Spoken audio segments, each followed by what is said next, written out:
Hello, Backgammon and Long Gammon fans. Bill Riles, Tar Mendocino, Ace Point Backgammon, broadcasting from Dubai, the Arabian Grand Prix 2025. So today's been nothing but long gammon, so this should be interesting. Going to be a bit of a learning exercise, certainly for me, and I assume for many of the viewers. I'm not at all familiar with anything beyond the most basic rules and principles of long gammon, which is kind of a English translation of the term nardi, which is okay. There's Tara's telling me there's a link in the description below, which gives a basic description of long gammon, or as it's known in Russia and Armenia and those countries, nardi. But the English translation is long gammon.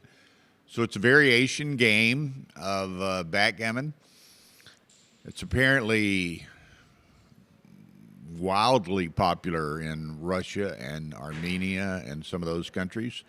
Perhaps even more locally popular than the international backgammon game that most of us are familiar with. Now, of course, there are a number of excellent Russian backgammon players, but, apparently more people in Russia play long gammon. And a number of long gammon players came here to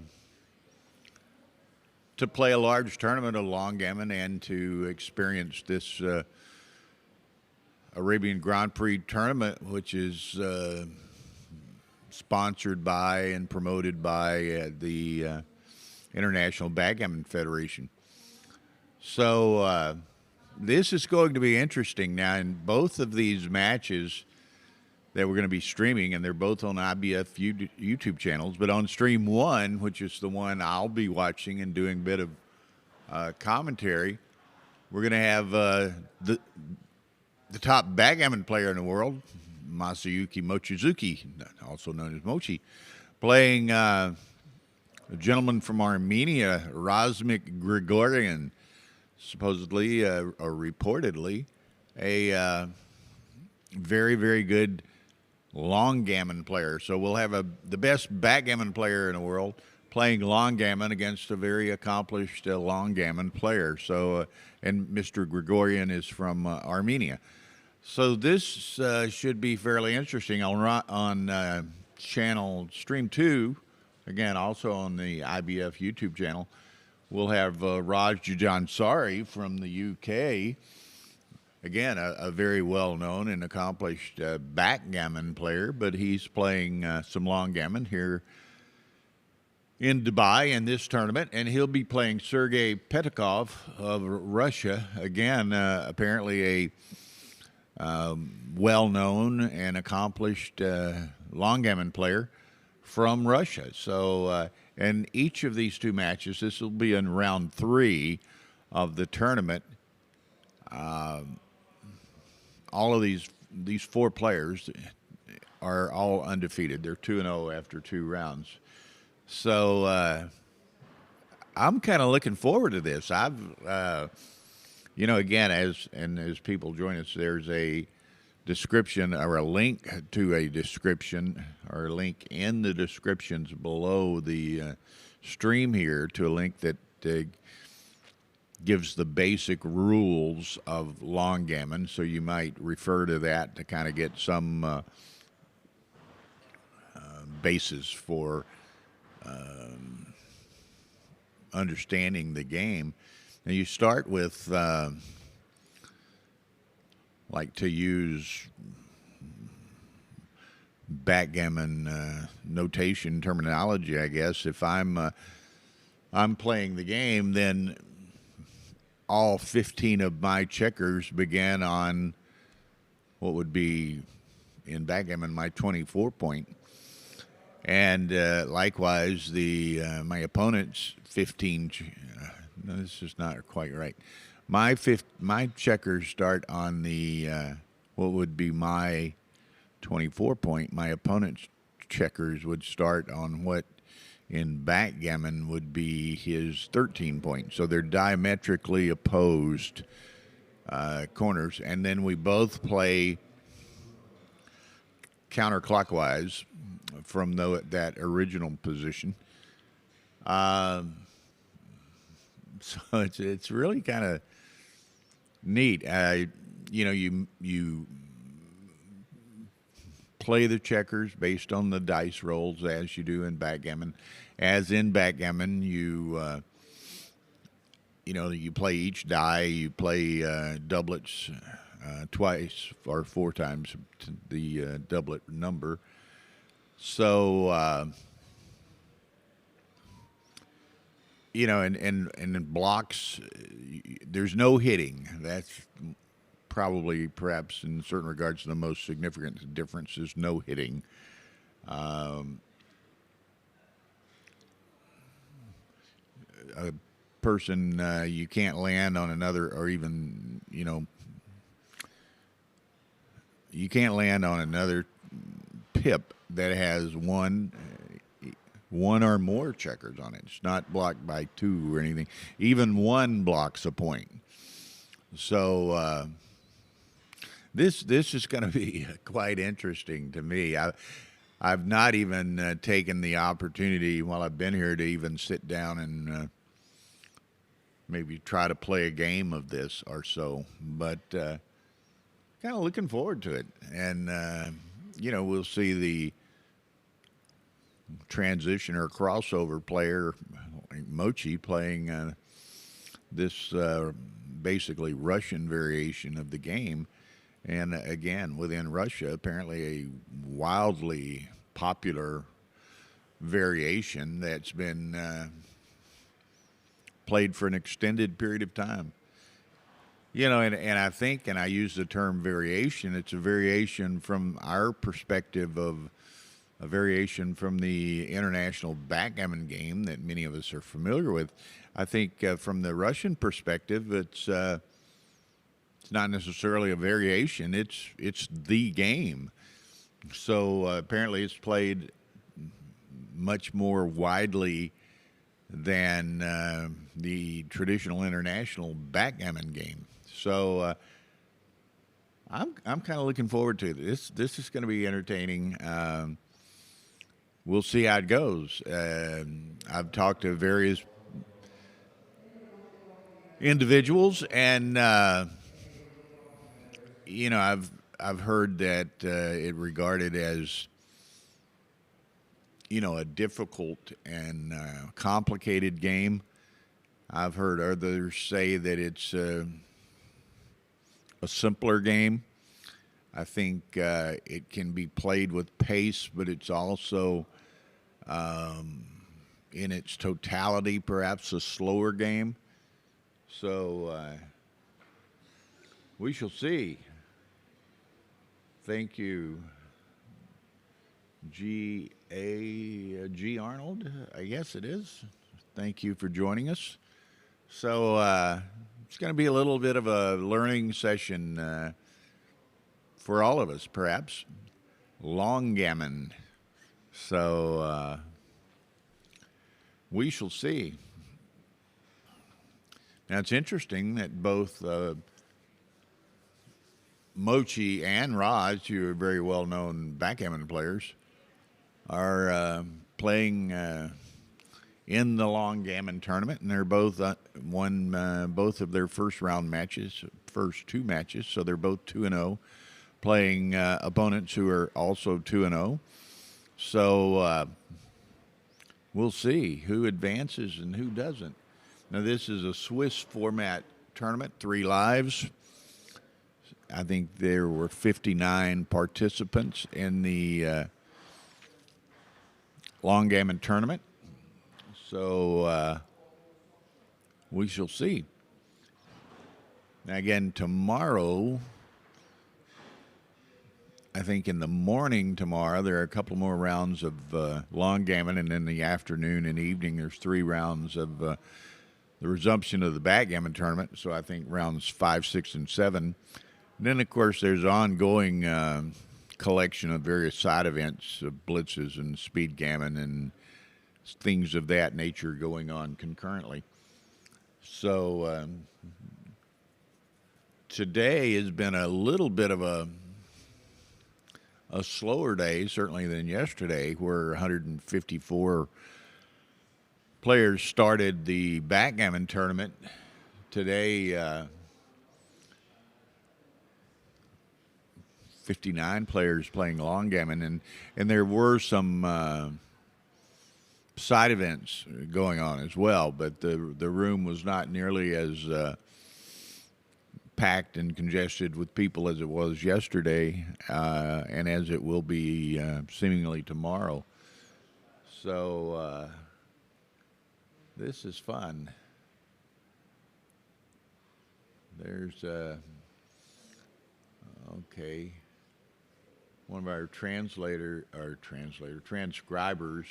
He's a translator too to Tar and myself, but transcribers Yvonne Lankin is on stream 2 over there, showing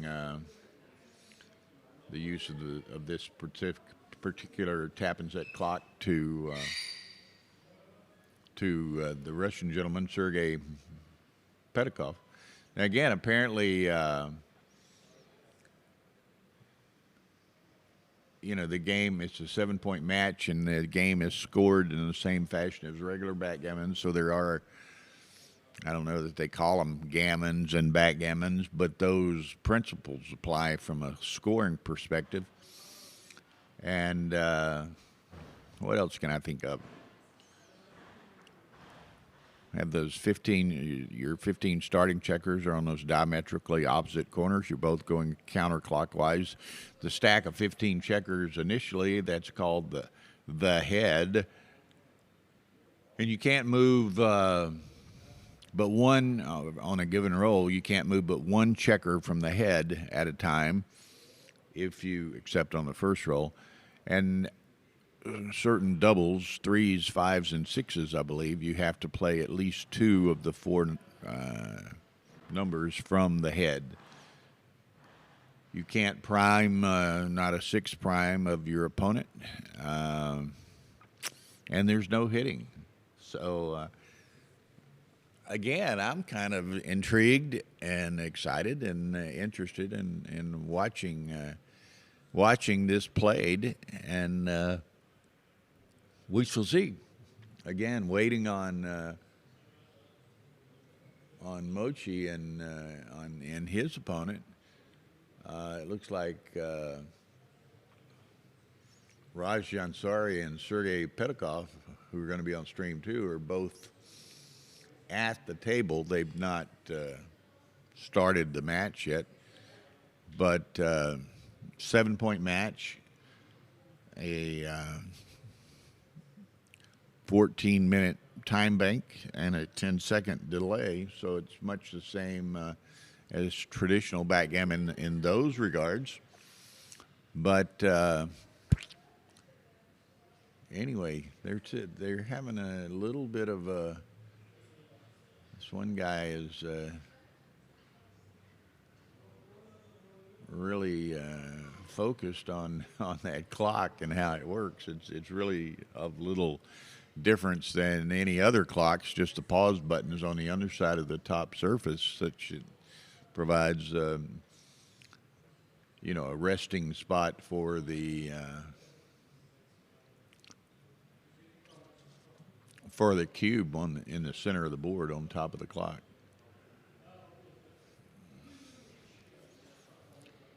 So in this tournament, for all events apparently within the IBF, it's mandatory baffle boxes, and those are furnished by the tournament. There, you sit down at a board. It's all of the accoutrements of the game: a clock, a doubling cube, a baffle box, a scoreboard. Everything is provided. Just the players must show up. Now, hopefully Tara will, they need to move their scorecard in. It's, while they were messing around with the clock, they moved their scoreboard out somewhat, and we can't see that. Obviously, it's 0-0 to begin, but we'll need to be able to see the scoreboard as well.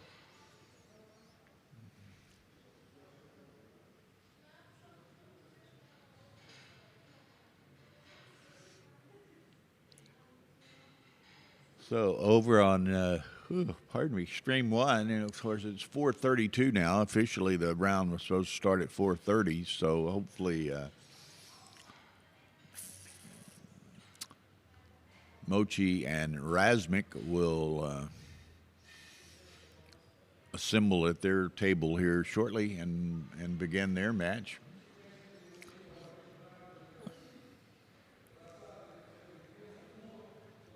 And again, these are 7-point matches, but as I understand it, the pace of play can be slow, according to some, and the length of the games can be extended, according to some. But I don't know. I have not watched it played, so it's going to be a learning experience for me, and I'll do as best I can to explain a bit. You're going to be streamed, Mochi. There's Mochi coming in the door behind me here, heading into the playing room. So I guess he will get into position soon.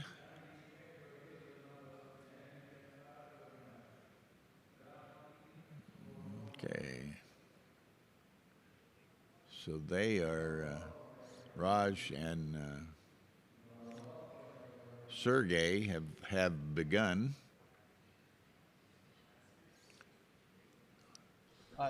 So again, it's just a pure race situation. So you race, you go around the board, and you bear your checkers off, much as in regular traditional international backgammon. So I own it. Yeah. There they are. We have Mochi is playing the blue checkers starting from the upper right-hand corner. Rasmik Grigorian is playing the white checkers starting from the lower left corner of the board as we view it. And they will both be moving counterclockwise. So Mochi's home board, if you will, is at the lower right, and Mr. Grigorian Rasmik, his home board is at the top left. So you need to move their scoreboards in too. Raj and them scoreboards offset from the, you can't see it.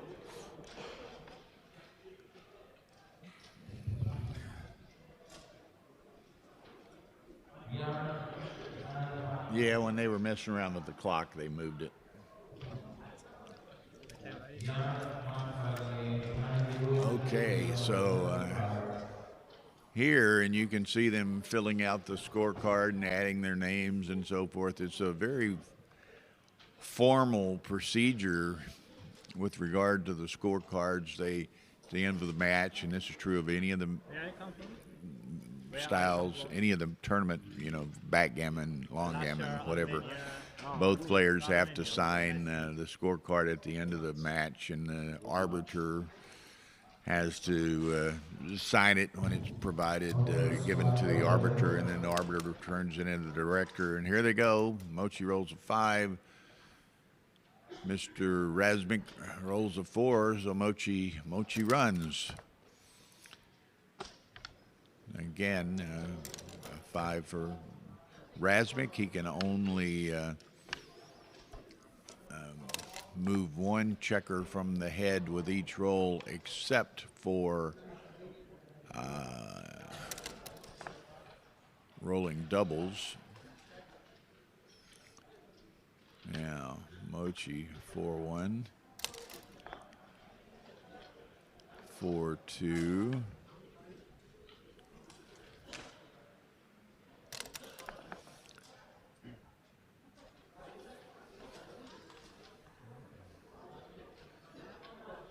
3 from Mochi. So again, he's got to play both the 5 and the 3. He has to move 1 from the head, so it has to be the 5 because the 3 is in effect blocked. Okay, 6-4 for Rasmik. He runs with that. Mochi has another 5-3. He has to play from the head, so again he has to play the 5 from the head, and then he's got to play a 3, which he'll continue on. Oh, Rasmik. 6-1. Comes off with a 6 and then around, so he's got a little bit of a 3 prime, which retards Mochi's play. Mochi has to play one off the head, as I understand it, so he's got to play he can play the 1-4 combined number out to the 6. Rasmik plays 6-1. Mochi 4-5. Now he only has he has to play a 5 and then the 4, so he runs. Rasmik 3-2. The 3's blocked, so he has to play a 2 and then continues with the 3. 3-1. Mochi doesn't have a 3, so he's going to have to play an ace off the head. So that'll go to what we know is the 23 point, and then play a 3 from there.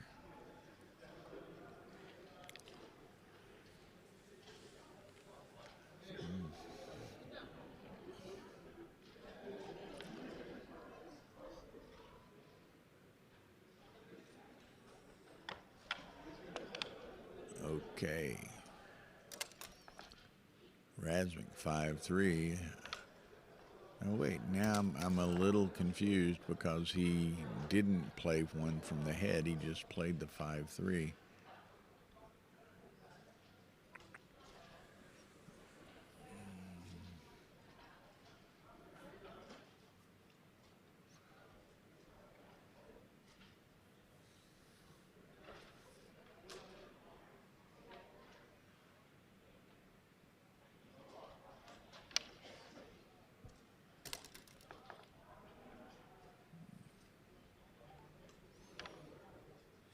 Two.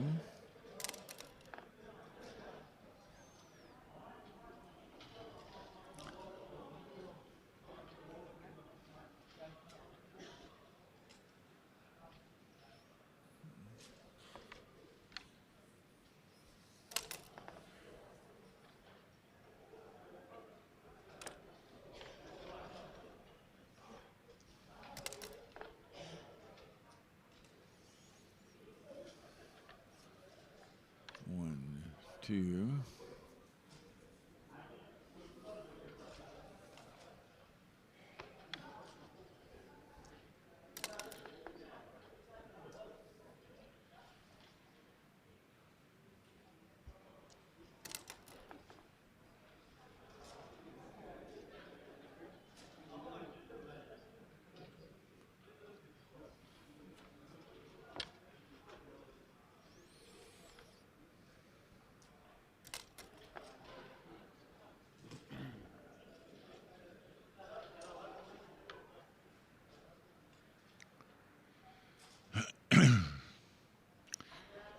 And again, with all of the objective, obviously, is to get all your checkers around into your home board, and then you can start bearing off. So,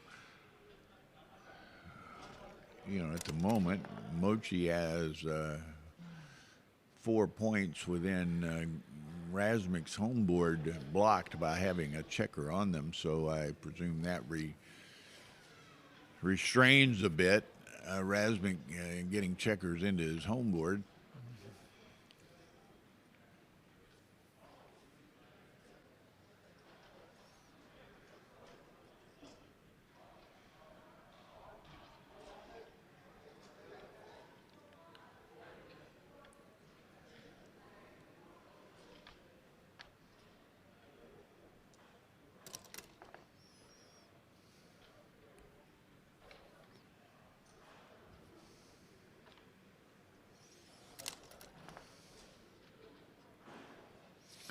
Now it's interesting, and I can see the other stream too is on an adjacent television here.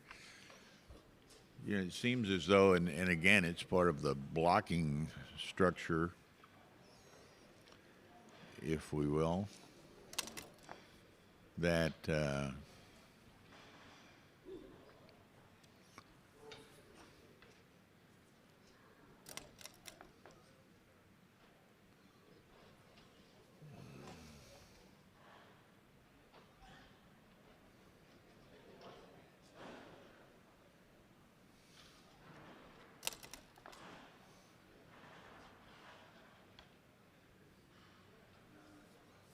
okay, but they end up with you know, just single checkers all over the board.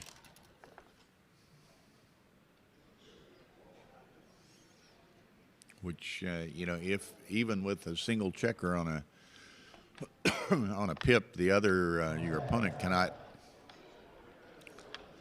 land or even pass by that pip. So you know, you can't use it as an intermediary way station, as you will, if you will, as you pass by.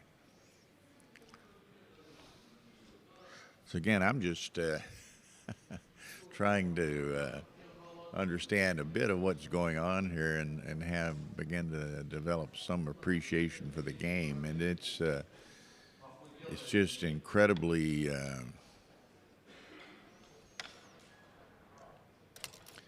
different, I guess, than regular backgammon, and it takes some real getting used to here.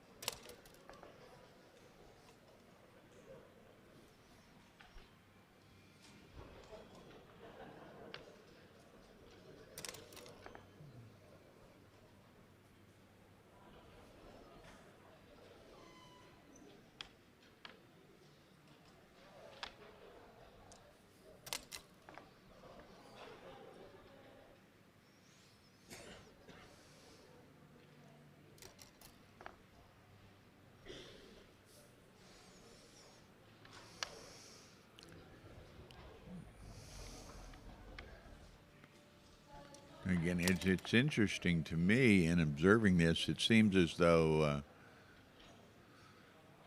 you know, Rasmik probably has been playing this game maybe all his life. He seems to have a much more rapid movement and understanding of what he wants to do. Mochi being somewhat new to the game, although a great game player, probably doesn't have nearly the experience in this game, so it seems probably a little bit more unnatural to him than it is to Rasmik.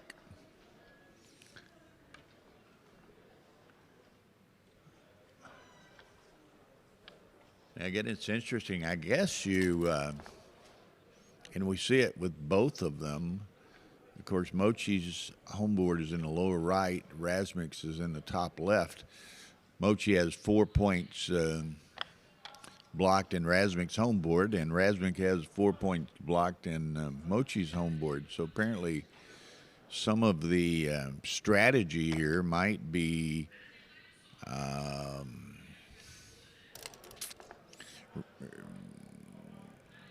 you know, prohibiting your opponent from getting many of his checkers into his home board by virtue of your blocking those pips. But again, you have to balance it against the fact that, you know, it is a pure racing game. So not only can you block your opponent somewhat, but you also have to be advancing in this pure racing type game yourself. Fours by Rasmik. Okay. And again, you can see he just seems to have a much more innate or basic understanding in the smoothness and precision and rapidness of his moves. Mochi seems to have to play a little bit more deliberately. Has to think about it a little more. Again, probably being much newer to the game.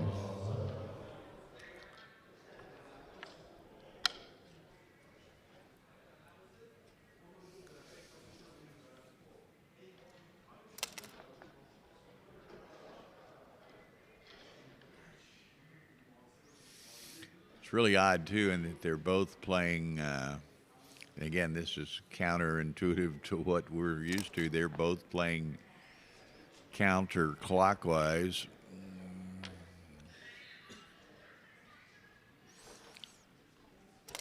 Where in backgammon you would play one clockwise, one counterclockwise, and you have a lot more natural interference, perhaps.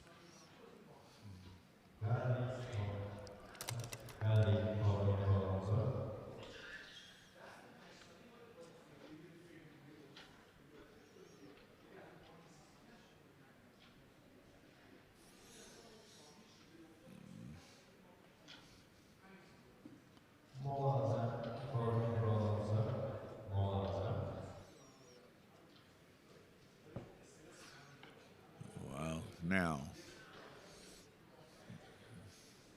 Mochi's blue and playing to the lower right. He seems to be much more advanced than Rasmik, and doubles him out. Mochi doubled and Rasmik cashed. Or dropped it and letting Mochi cash. So Mochi's up 1-0 in the 7-point match.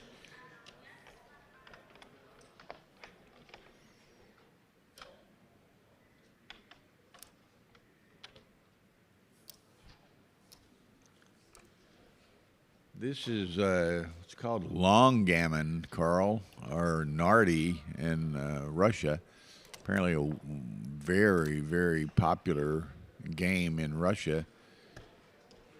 You start with, as you can see, Mochi playing the blue. His all 15 checkers are on what would be his 24 point, and Rasmik, all 24 of his checkers are on what in backgammon would be his 13 point.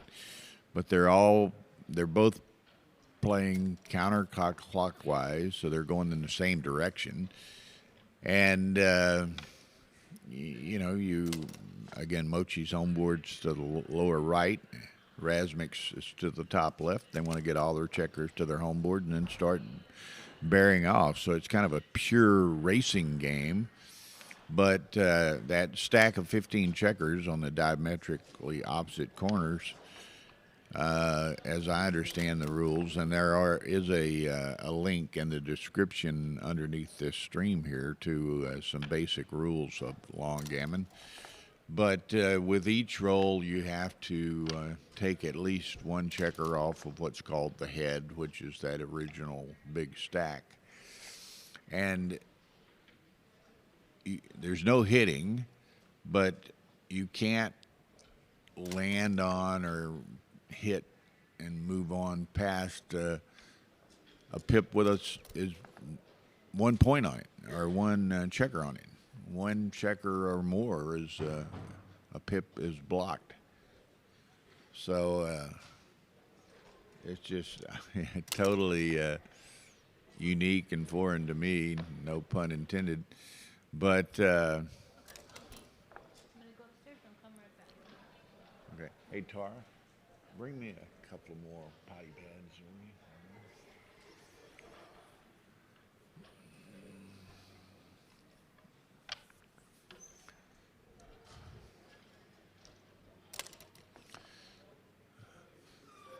Now, as I was saying earlier, some of y'all might have missed, this is apparently played much more widely in Russia and Armenia and some of those countries than backgammon, as we know the international game. So this is in those countries and cultures a wildly popular game.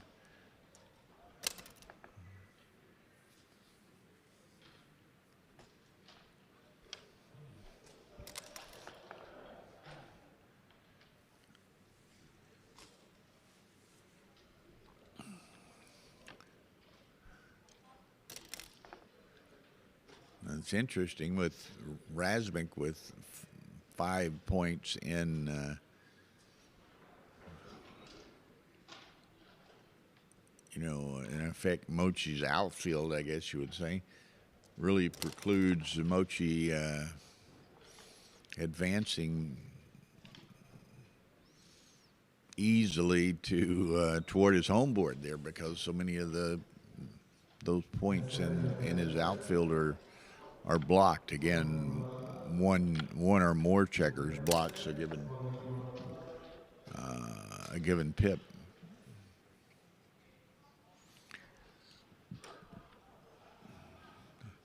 And there's no hitting and recirculation as we find in regular backgammon.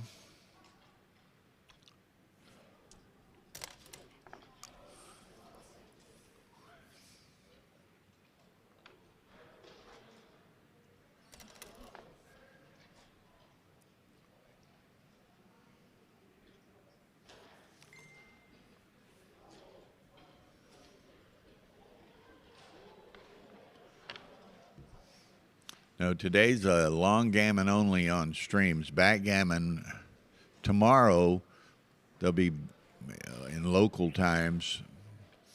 Backgammon or long gammon in the morning and backgammon in the afternoon. I think the backgammon round 5 starts at like 3 o'clock, 3:30 local. So, and there's three rounds tomorrow, I believe. And then throughout the remainder of the week, there'll be some combination of long gammon and backgammon. I think between the main backgammon tournament and then some major jackpot events, there'll be a predominance of backgammon matches as opposed to long gammon matches. But again, in the Russian society and culture, the long gammon is as important and predominant to them as backgammon is to us. So again, I guess I'm going to have to watch a number of games of this just to develop an any appreciation at all, because sadly, for not only for myself but for my ability to convey any knowledge of the game to people watching it here, I'm sadly lacking. But again, other than there's very few Western players that play long gammon. So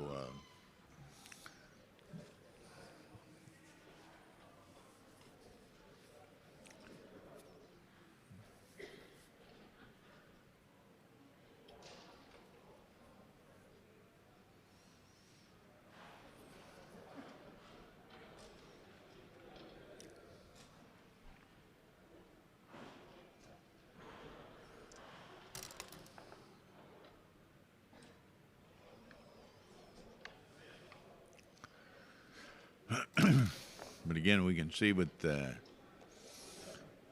both of them, with so many checkers spread out, and again, one checker on a pip blocks that pip. So you can see Rasmik has 4 points blocked in each of Mochi's home quadrants, or home and outfield quadrant. And Mochi doesn't have quite as many points blocked, but fairly significant number of points blocked in the opponent's home board and outfield. So it's seemingly kind of a balancing act of advancing and blocking here.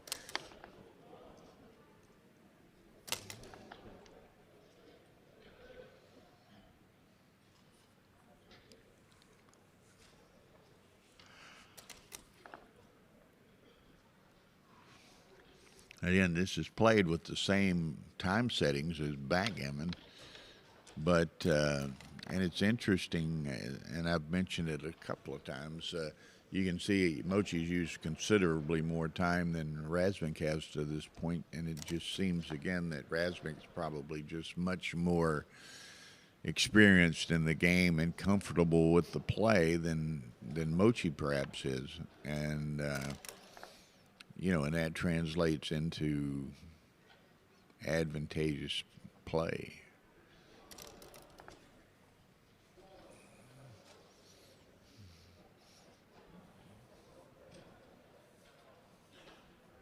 Anyone waiting for long game on the BLITZ Flash tournament?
Passing a new round, the Super BLITZ players who are still alive can check their table numbers. Same for the player seats, please.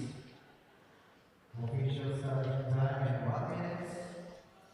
Restarting clocks in 5 minutes. Super BLITZ, round 5 minutes start.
Just occurs to, and again,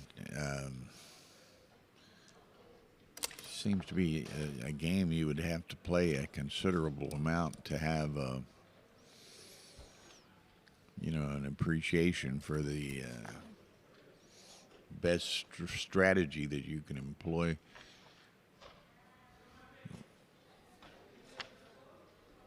Three, four. So as we can see, Mochi's.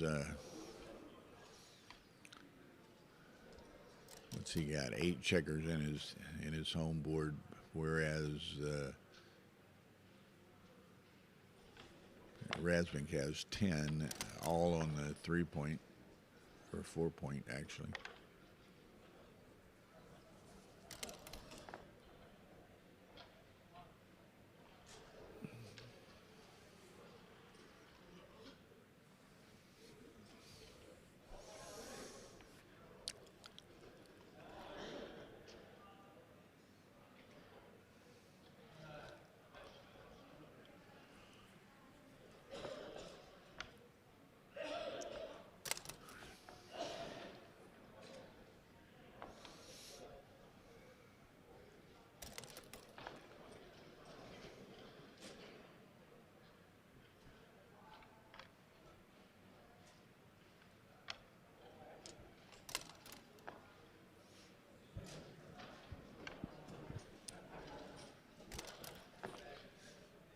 kind of interesting. You know, again, Mochi has 4 points blocked in Rasmik's home board, but Rasmik, you know, what's he got? 11 checkers now into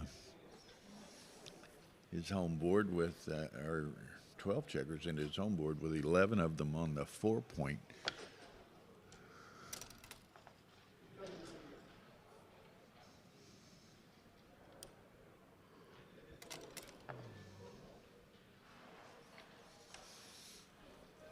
Mochi trying to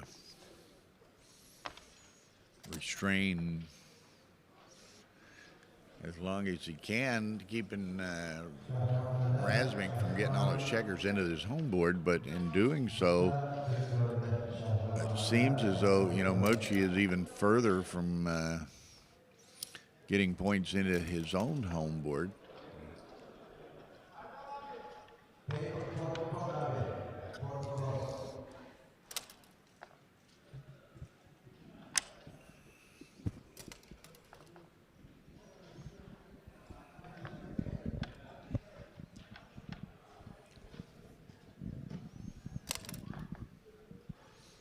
Okay, Rasmik's all in, and you can see he's bearing off in accordance with the rolls. Now, Mochi has, whoa, that's big, takes 4 off.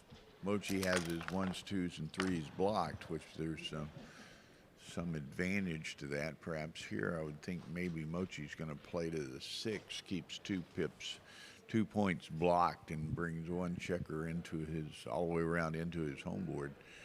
So I'm thinking, well, and Mochi does something entirely different, but who knows, right? 6-3. Set of 3s. 1.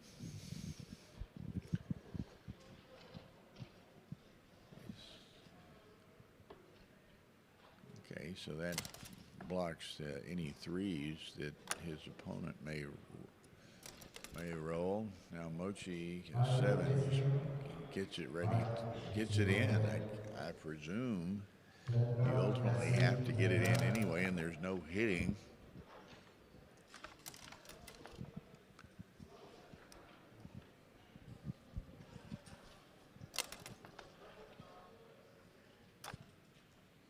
Okay, Mochi needs to get moving here, although Rasmik isn't taking many off with so many checkers on the 4 point. He's kind of losing the okay, so Mochi lets that go, and it's going to be 2-1 Rasmik. Glancing over at the other stream 2, Sergey is leading Raj 2-0.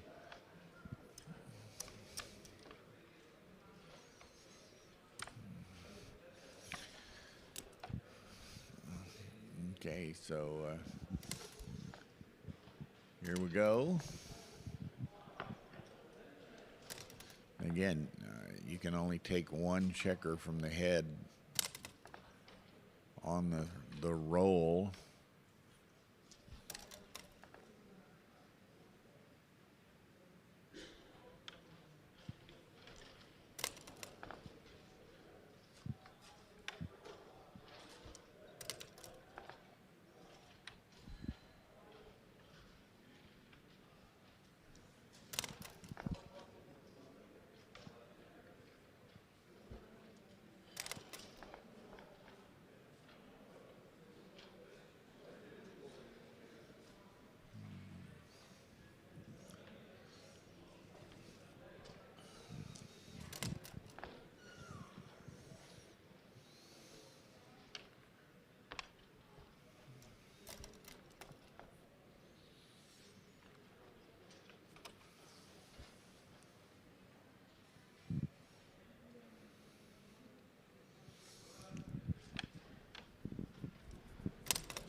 This is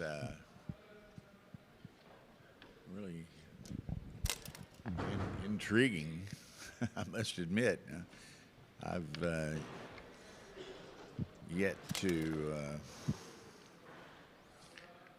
really understand and develop some sort of a strategy myself. I'm just trying to hope from watching these guys and understanding the basics of the rules, pick up a little something by absorption here and just watching it.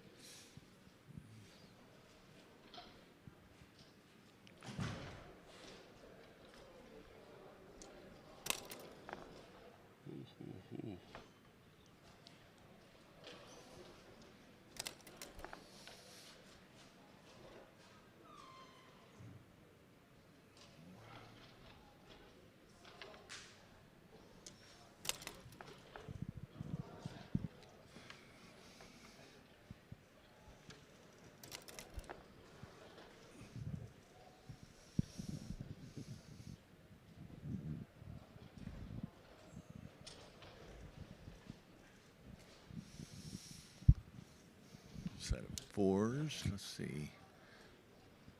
1, 2, 3. Some limit that we can see as to what Mochi can play here. Again, my understanding, you can only take one checker off of the head with each roll. So with those doubles and a number of blocking or points blocked in front of them, it's kind of difficult to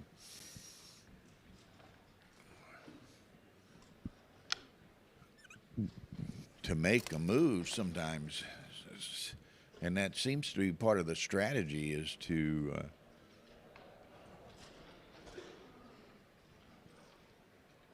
block as many points as you can as you advance your own checkers, and in an attempt to keep your opponent from advancing his.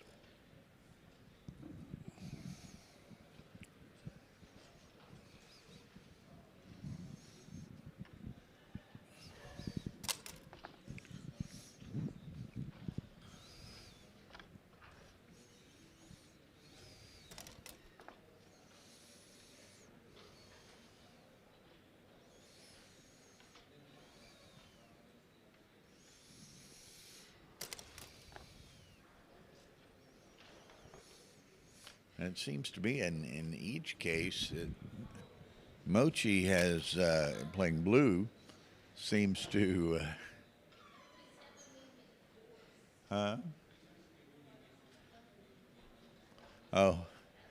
seems as though Mochi kind of has a strategy of blocking Rasmik's home board, where Rasmik seems to have more of a strategy of it's these things you can't put your legs under. Rasmik has more of a tendency to block what would be Mochi's outfield.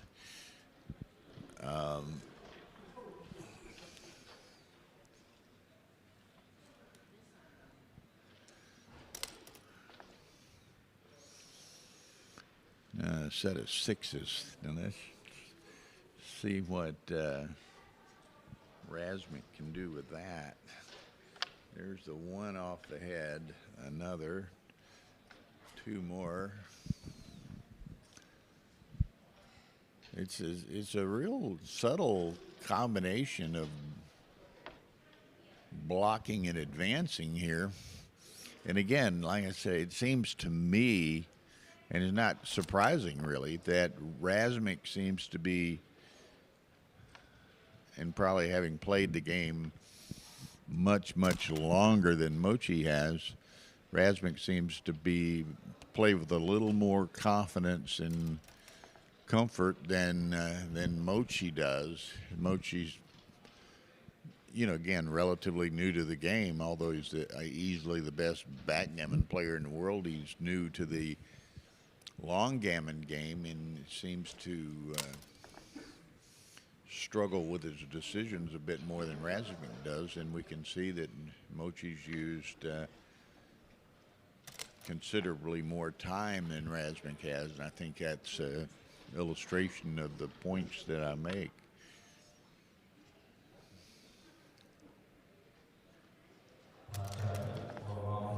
Mochi, you know, he's kind of bringing a number of his checkers around and stacking them, but keeping some distribution blocking Rasmik's home board. But again, Rasmik has Mochi, what I would call Mochi's outfield, 5 of the pips blocked, so Mochi can't really advance many checkers through that area.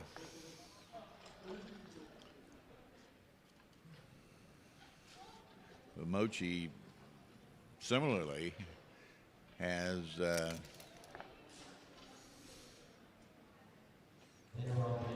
six pips in a row blocked, although I'm confused a bit because as I understood it, there you couldn't have a prime, not a 6 prime, and Mochi does have a 6 prime, and so I'm not sure of how exactly that works.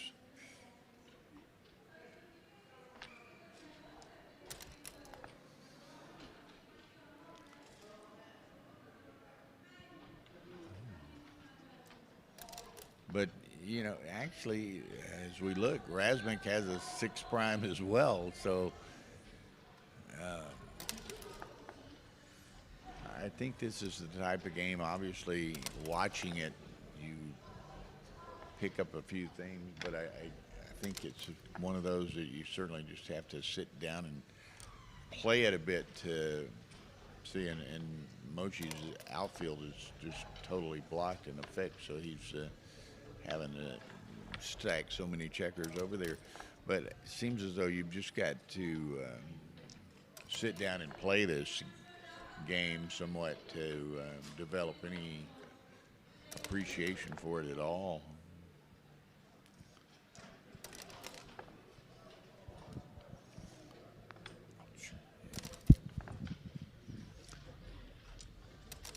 Yeah, there, Mochi's just completely blocked over there. He can't do anything. Rasmik's getting a number of checkers home and will soon have to judiciously, you know, break this blockade he's got over here.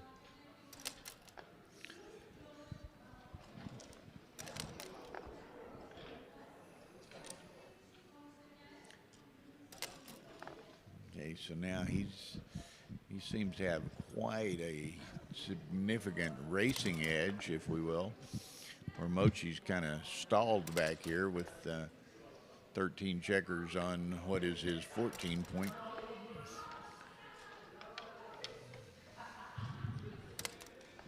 So I would,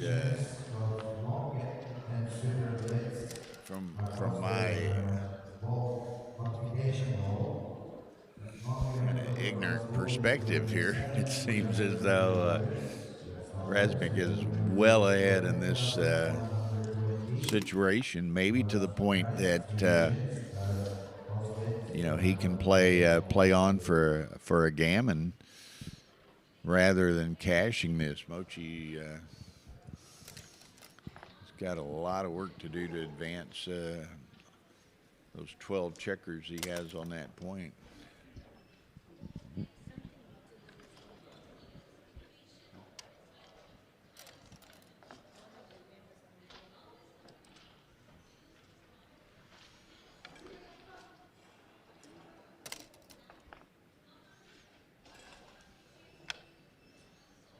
Okay, so it seems as though, what? It's hard with these, they don't fit under here because of those, they're so tight.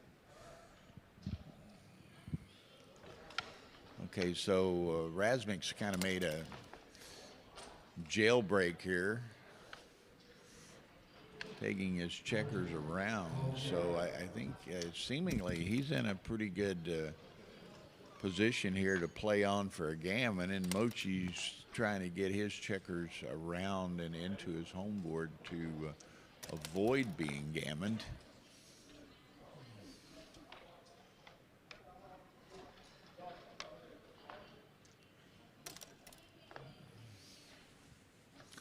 Okay, Rasmik is all in now and can begin to bear off checkers. Mochi's still trying to get checkers around.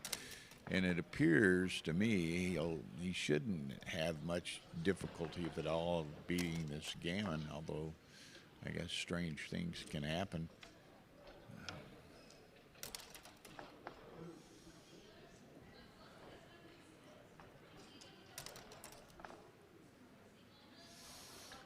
Okay, so Mochi can really bring him home now. Rasmik has, what, 13 to bear off. Mochi has 4, 7, 8 crossovers to save, so should be able to accomplish that, although another set of doubles or so, and Rasmik's going to be in pretty good shape. Mochi efficiently getting them across. This is anybody's game as far as beating a Gammon here. Mochi's just going to try to get them both in and beat the Gammon. There's a 6-5, so he could Gammon him likely with a set here, and then Mochi's got a few non-saving numbers in his cup. Like that. He gets gammoned. Okay. 4-1 Rasmik in this 7-point game. Now glancing over, Sergey Petkov leads Raj Ansari 4-0 in their game. So it seems as though, to me, and again, I'm the ultimate layman in this game, this long gammon, it seems as though the more experienced Russian and Armenian players in this game have a bit of a distinct advantage in over Mochi and Raj, who are skilled backgammon players, but likely relatively inexperienced long gammon players. So, and it's again kind of an interesting how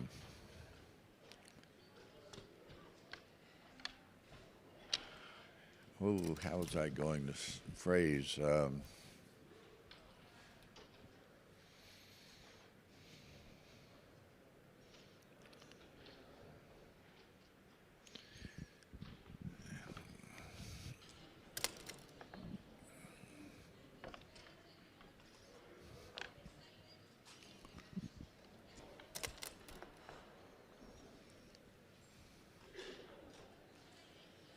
Again, it just seemed to have basic strategic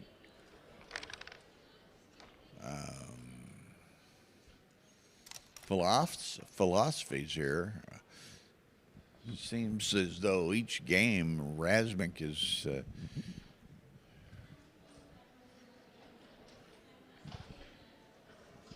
focus has been to block, kind of tie up and block most of Mochi's outfield, to use a backgammon term, where Mochi's has been more to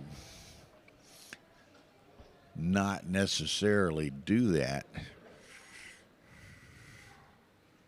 or not to the extent. Mochi has been running more so from the head into the outfield, and Rasmik has been playing more from the head initially to at least block Mochi's outfield in the advance of Mochi's checkers.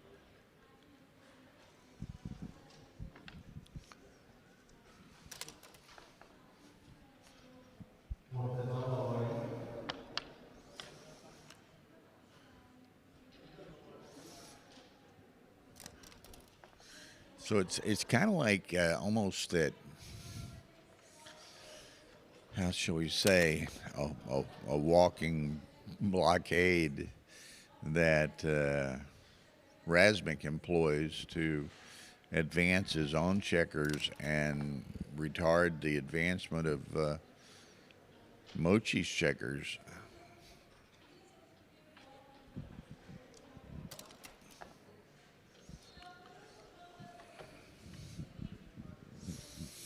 But you know, I don't know how much, if at all, Mochi and Raj had played this game before. I understand Mochi was in London for a few days prior to coming on to Dubai here and played Justin Knoll some long gammon practice matches. And of course, again, I doubt that they're probably both feeling their way a bit.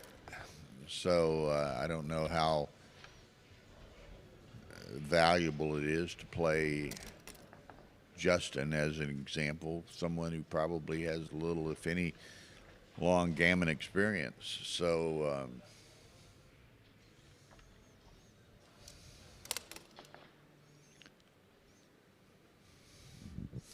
kind of get the idea. It's kind of interesting.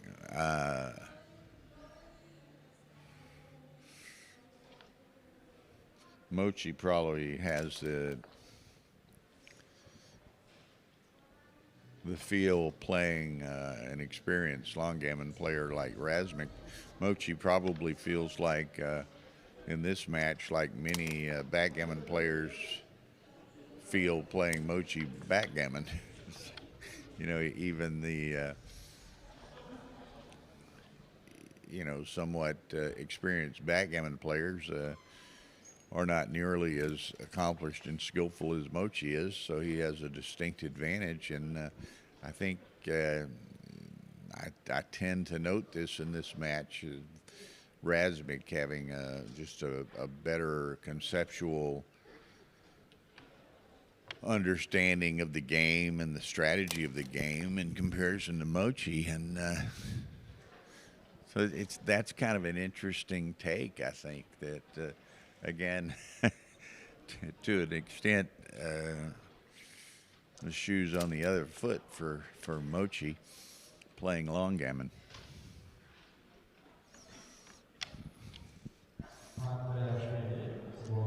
And again, it's interesting, and it is a dice game, and you do play you play in accordance with the dice that you roll. And, it's hard for me to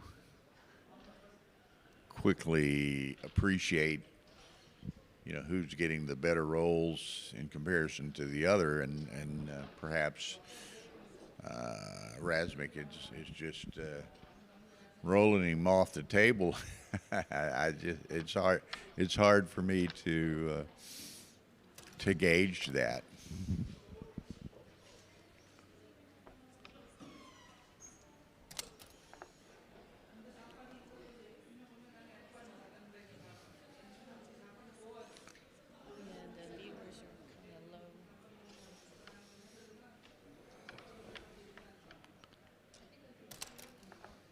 Yeah, definitely.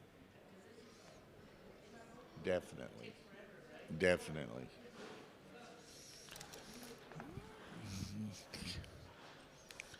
And again, now Mochi has, by that diversification of his checkers, really seriously retarded Rasmik's advancement. But by the same token, Rasmik has a very, very diverse range of checkers in Mochi's home board and home outfield, which is not allowing Mochi to advance much either. And that time differential is continually increasing.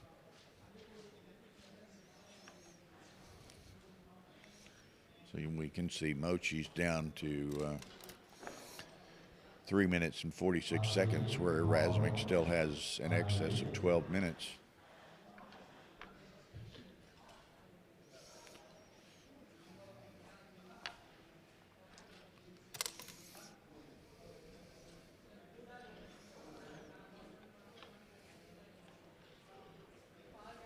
Okay, Rasmik is, again, he positions himself initially in what would be Mochi's home outfield and then ultimately in Mochi's home board to both kind of simultaneously block Mochi's advancement and position himself to most efficiently ultimately advance himself. So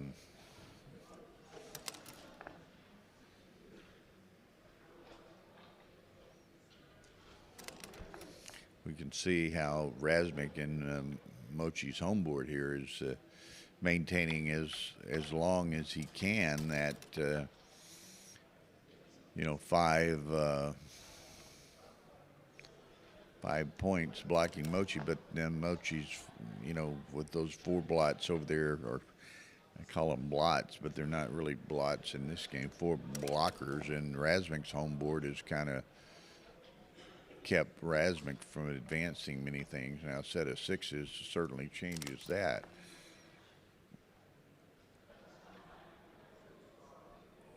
That was, in the way that everything is structured, that set of 6s was seemingly a joker, as it often is in backgammon.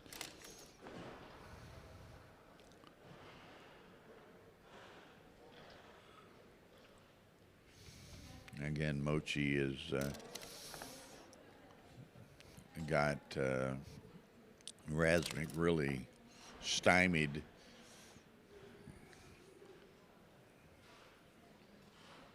In advancing his checkers.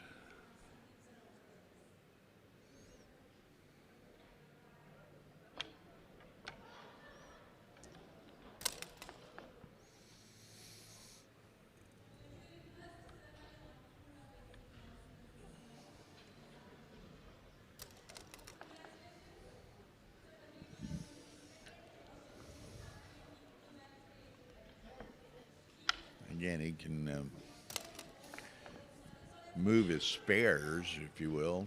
And again, I'm combining backgammon terms which may or may not be strictly applicable in long gammon, but you know, Mochi's advancing his spares while maintaining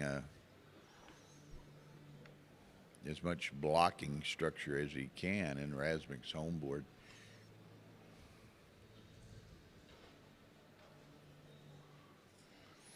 Okay, so Rasmik has doubled him. Mochi's trying to evaluate the situation. Now, again, Mochi's apparently, to my understanding, it would appear that Mochi is well behind in the race.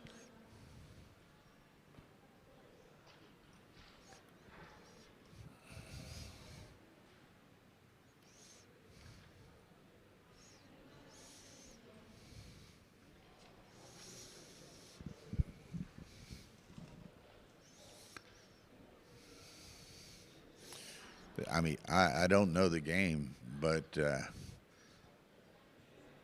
this looks like a stone cold drop to me.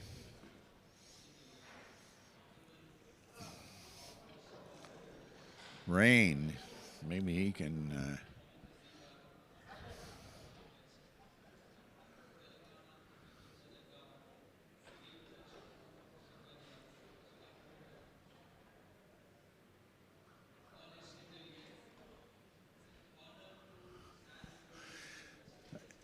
yeah, Rain, there are some rules that, and again, there's a description in below the video here, in the description beneath it, there's a link to some basic rules of this game. Looks like they're gonna take a break.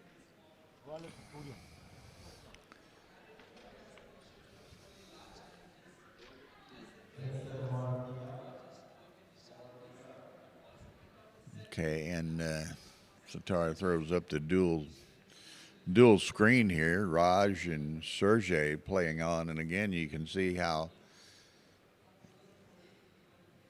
Sergey got that combination of, he's got, what, 9 checkers into his home board. So he's beginning to try to advance his other checkers, and he's got quite an efficient blockade preventing Raj from moving checkers into his home board. So it's kind of a balancing act of advancement and blockade, which is not totally unlike backgammon, but again, here you block with one or more checkers on any given point. So again, Sergey advancing with his spares, if you will, and maintaining that blocking structure as long as he can, and then ultimately perhaps he gets some big rolls or big doubles and makes the run for it.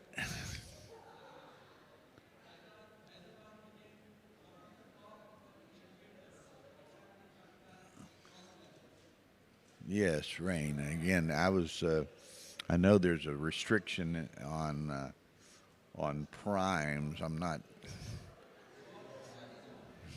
sure of the exact basics of that. I thought it was any 6 prime, but it may well be a 6 prime in the home board. Okay, so again, it would appear to me that Sergey is well ahead in the pip count, if we want to phrase it as such. So he'd be 18, 17, 16, 15, so that's 33, 66, 78, 92 for Sergey, where Raj has 50, 74. It's fairly close in the count, though.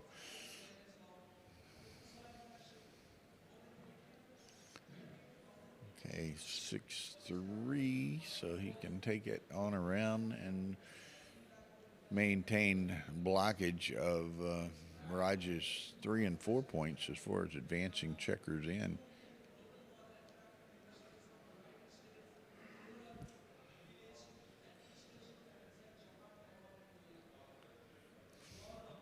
4-1 now. We're Sergey to get a big number here.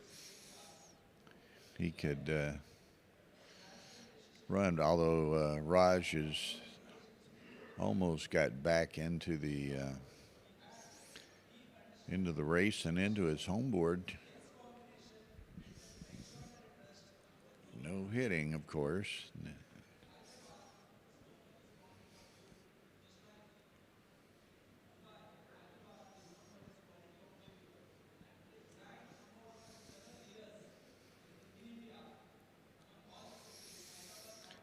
But we find the same thing, and that's a nice roll by Raj. Obviously gives him an advantage in this game.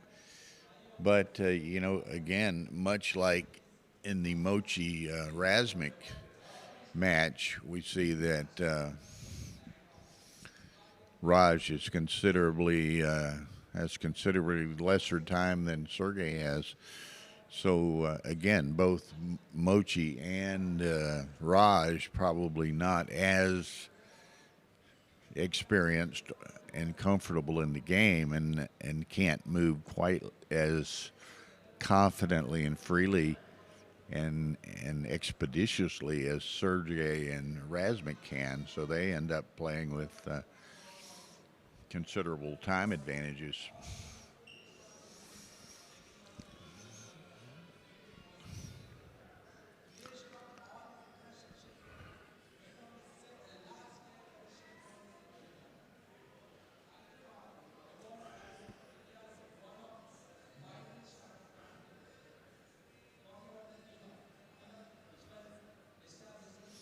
Okay, got some, thank you, Boris. Got some experienced Nordy or long gammon players watching here, Boris Dektiar being one of them.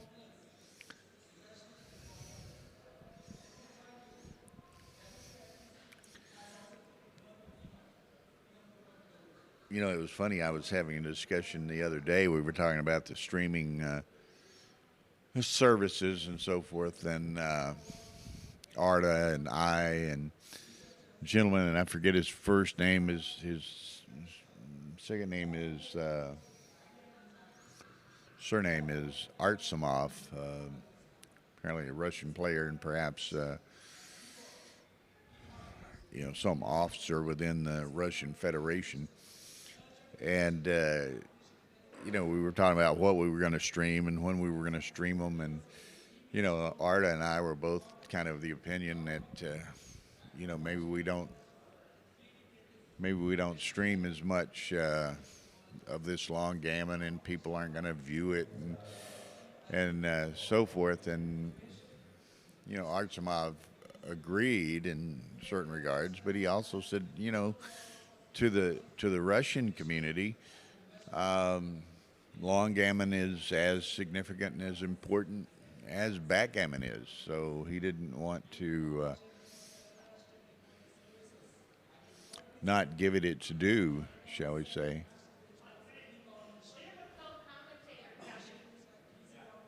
Oh, yeah?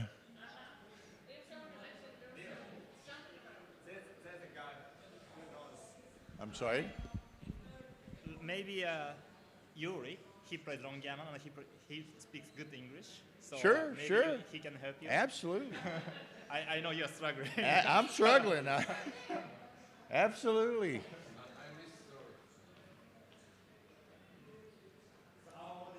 Very beginner. Awesome. Okay, we're. My name is Yuri. Hi, I'm Bill. Yuri going to join us. He's a experienced. Okay. I guess you're Russian or Armenian. Now it's online. My nationality is I'm Armenian. I'm Armenian, but I live Online? from the very beginning. But I was born in Moscow, in Russia all the way. Yeah, yeah.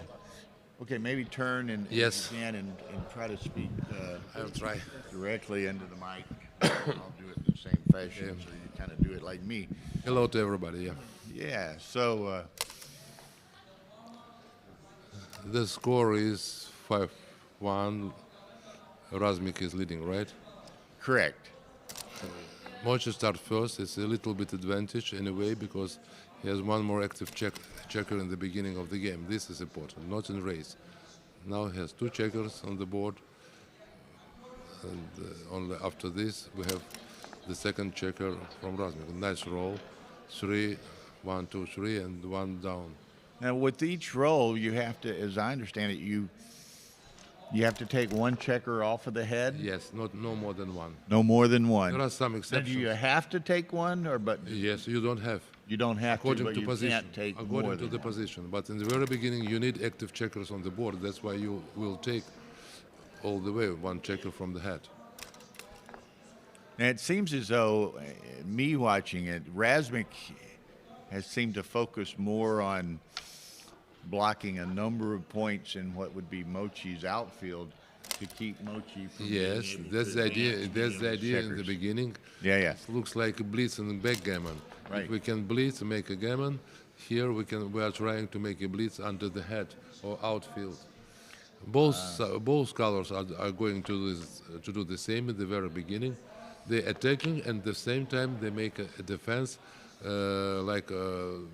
making the same points under their own head. Now, here, your name is Yuri Akapov. Yes. Buddy, Boris Dekti, our friend of mine, he knows you apparently. He recognizes your name anyway. Maybe because I think I'm well known in the world in backgammon and in Russia as a backgammon Yeah, and Boris player. is from Russia originally. He lives in the States now. Okay, hello Boris. So let's evaluate the situation now. Mochi is white, right? No, Mochi's blue. He's, Mochi is blue. and Blue is equal position. Mochi needs to take, I will say in backgammon's conscription, he needs to take 14, 11th or 10 point now. But 4-1 is double 4. He can't take the 11th point or 10th point. But anyway, it's not bad. 16 points in the race. 16 pips. Well, you know, it's interesting because, and again, I'm completely Okay. don't know it, right? But particularly toward end game, kind of in effect, the pip count is important Yes, here as well, yes, just yes. as it is in backgammon, right? Yes, I'll tell a small secret for the beginners and maybe for the professionals. By the way, when I'm playing serious tournaments, from the very beginning, because there is no hit on the board, it's easy to calculate the race. Because if I started with 6-4 and you start with 5-2, it means I'm +3, right? Yeah. I just only calculated the same Keep the time. a running total. Yes, only the difference, not both numbers, only the difference. That's enough. But we have 15 checkers in this initial position, 15 checkers on the 24th point. It means we have 360 pips. Right. It's right. around 52 rolls for the whole game. Since it's a no-hitting Yes. contest, so it's just. Yes, like I you have say, to count, but sometimes count is very important because it's the time to double or not to double or accept or pass. But it's not important only race. Of course, it's important the position. And it's very important in long gammon to control some such numbers, for And example. and it's interesting. I can see you say you do kind of a running count or a running differential, and that's probably much easier here because, you know, in backgammon with the cluster counting and the way I the never structures do are, it's easy to count. Yes. Here with the checkers distributed, Yes, a over lot so of many points, yes. it's much more That's why difficult difficult. to But count. we can do it from the very beginning, controlling only the difference. Yeah, just a In backgammon, we running don't need it. continuous Yes, differential. if you show me any position, give me 5-6 seconds, I will calculate for both sides. Yeah. It's not so Same with difficult. me. It's easier in backgammon than it Yes, is. yes. There are some techniques, you know, and I know a lot of players know these techniques. It is not difficult, it's not a problem. So, what's the position now? Let me evaluate, wait a second. Black has, white has a good distribution of checkers all around the board. It means they have very nice communication from each sector to another sector, minimum 2 numbers they have. Blue has only 1 checker in their board, then 1 checker on the 7th point. It means only 4, number in dice 4. This is the only one number which Mochi can use to get in the home. It's the best situation on the board when you can play all the numbers, 6s, 5s, 3s, and it's easy to move to like swimming across the board. But when the opponent blocks some numbers, it means you are you depend on your rolls. Right. It can stop you. You can lose. Well, it some. seems, you know, I've been, and I suspect, you know, Mochi's a great backgammon player, great game player in Yes. college, but he doesn't have nearly the experience here that He's trying. By the way, he's trying that Rasmik or some of these other guys have, and they seem to just they play much more naturally and comfortably just by yes, virtue of course, their of long course. experience. I think any professional at the moment will have an advantage against Mochi because, first of all, psychologically, because I understand that he's a novice player, Yeah. in spite of his huge backgammon results. But in long gammon, of course, Mochi is novice, and that's why it's easy for me to play. But I saw a few games, 2 matches from Mochi. I like his play, his understanding. I mean, for a so short time, he understood maybe not, of course, everything, but some very important points he already understood. Well, and I said it's kind of interesting that Mochi playing Rasmik in this case, you know, an experienced player, Mochi probably feels like many people feel playing Mochi in backgammon. Yes, Now he's I see. He's the inexperienced player, you know. Now there are a little more problems for blue because there are maybe 5 or 6 checkers on the head on the 24th point, and white is an attack. They're coming more checkers to the opposite part of the board. There are 2 numbers. 4 is very nice. 6 is very nice. Yes, some kind of defense. But in race also white are ahead. I see just only looking on the table that white ahead in the race. Nice roll also. Any 6 we need for blue. 4-1, 4-1 is not so good because no aces on the board. And I guess since there's no hitting, and obviously there's a lot of strategy in the blocking and so forth, but maybe in long gammon,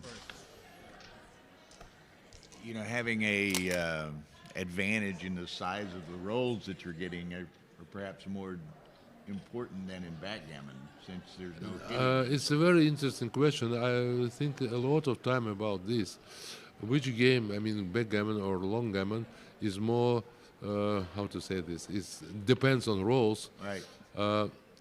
My answer is, first of all, if we roll big numbers in long gammon, it's anyway advantage, especially in the beginning. Right. It's so huge advantage that then there is very difficult for the opponent to make any defense against this. Because he has advantage in the race and no problems for moving the checkers across the board, no way to make primes. I mean, for the opponent, I took a lot of points on the board because I roll a big numbers all the way, and I'm ahead in race. Normally they have maybe a 70% against 30 to win this game, as usual, and no way to think something how to defend. When the guys roll big numbers in backgammon, it's good in race at the end of the game, but sometimes maybe it kill you. Maybe you need small number, you need ace to hit, you need something special. There are sometimes in backgammon you need special numbers to escape of priming you, to not to hit, but to make a prime. But it's not so often as in backgammon. In backgammon, every roll we're thinking in my mind what kind of roll I need. In long gammon I don't think about this. Any number I can play like this. Well, in backgammon too, with the hitting and recirculation, it's more difficult game. It's more For me, difficult game. Absolutely. You don't. You may lose the advantage of some of your large numbers. It's very easy decision to understand that backgammon is. Please forgive me, long gammon players. I'm, by the way, also a long gammon player, but backgammon is more difficult game. It's very easy to understand because it's the same rule from the very beginning. We have initial position, then we have to put it in final position and beer off 15 checkers, right? But in backgammon we can hit. It means we have one more new rule. It means this game is difficult, more difficult, because we have a new rule, one more rule. So what? Anyway, white a little bit better, but not so much as it was before. But it seems as though sometimes That's good number, 6-5. That's Mochi was need to escape both from the both. Yeah, okay. Good move. Now only running. If we comment now backgammon, it will be easy in 10 seconds to say the race. Right. Who is ahead, how many pips? Now it's difficult, even for me. I'm not going to calculate all the checkers. Only on special understanding I can say that that's equal, that it is equal now. Well, you know, and several times here, it seems as though Rasmik will employ, you know, considerable blocking. Yes, he tries to block all the way. He runs with his spares, but maintains his blocking. Yes. And then once he kind of gets everything in position, then he can kind of break and run everything at the end to take advantage of the blocking that he's done. So that's normal tactic.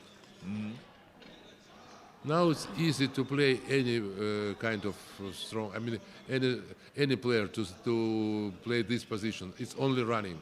Yeah. By the way, here backgammon player will have advantage against the long gammon player because he doesn't know. I mean, long gammon player doesn't know how to move, to make optimal move when we have racing. I mean, across each number should be crossed, and so on. Some long gammon players are running. I don't know why. How do they think? But they run the wrong way. Backgammon professional player will make the best move every time now. Every move it will be, every roll Mochi Be will do the very best move. efficient, yeah. I think a little bit, yes, he has to think now about cube because time also is not so good. Timing, I mean, for Mochi. Because look at these 6 checkers on the 6th point of white. It's disadvantage, it's not good because blue has on the 5th point, it's much better. Well, you know, and another thing Nice that, one, that, nice one, ace comes into play large here, I see, in both of these games. You know, Raj and Yes, and yes, Mochi, no, they're the They're good. inexperienced players, and They they don't move as confidently and freely, and they use much more time, so they get at a time disadvantage yes, also. it's experience. They need Exactly. experience. Yeah, They yeah. need experience. And this is a very good experience for them.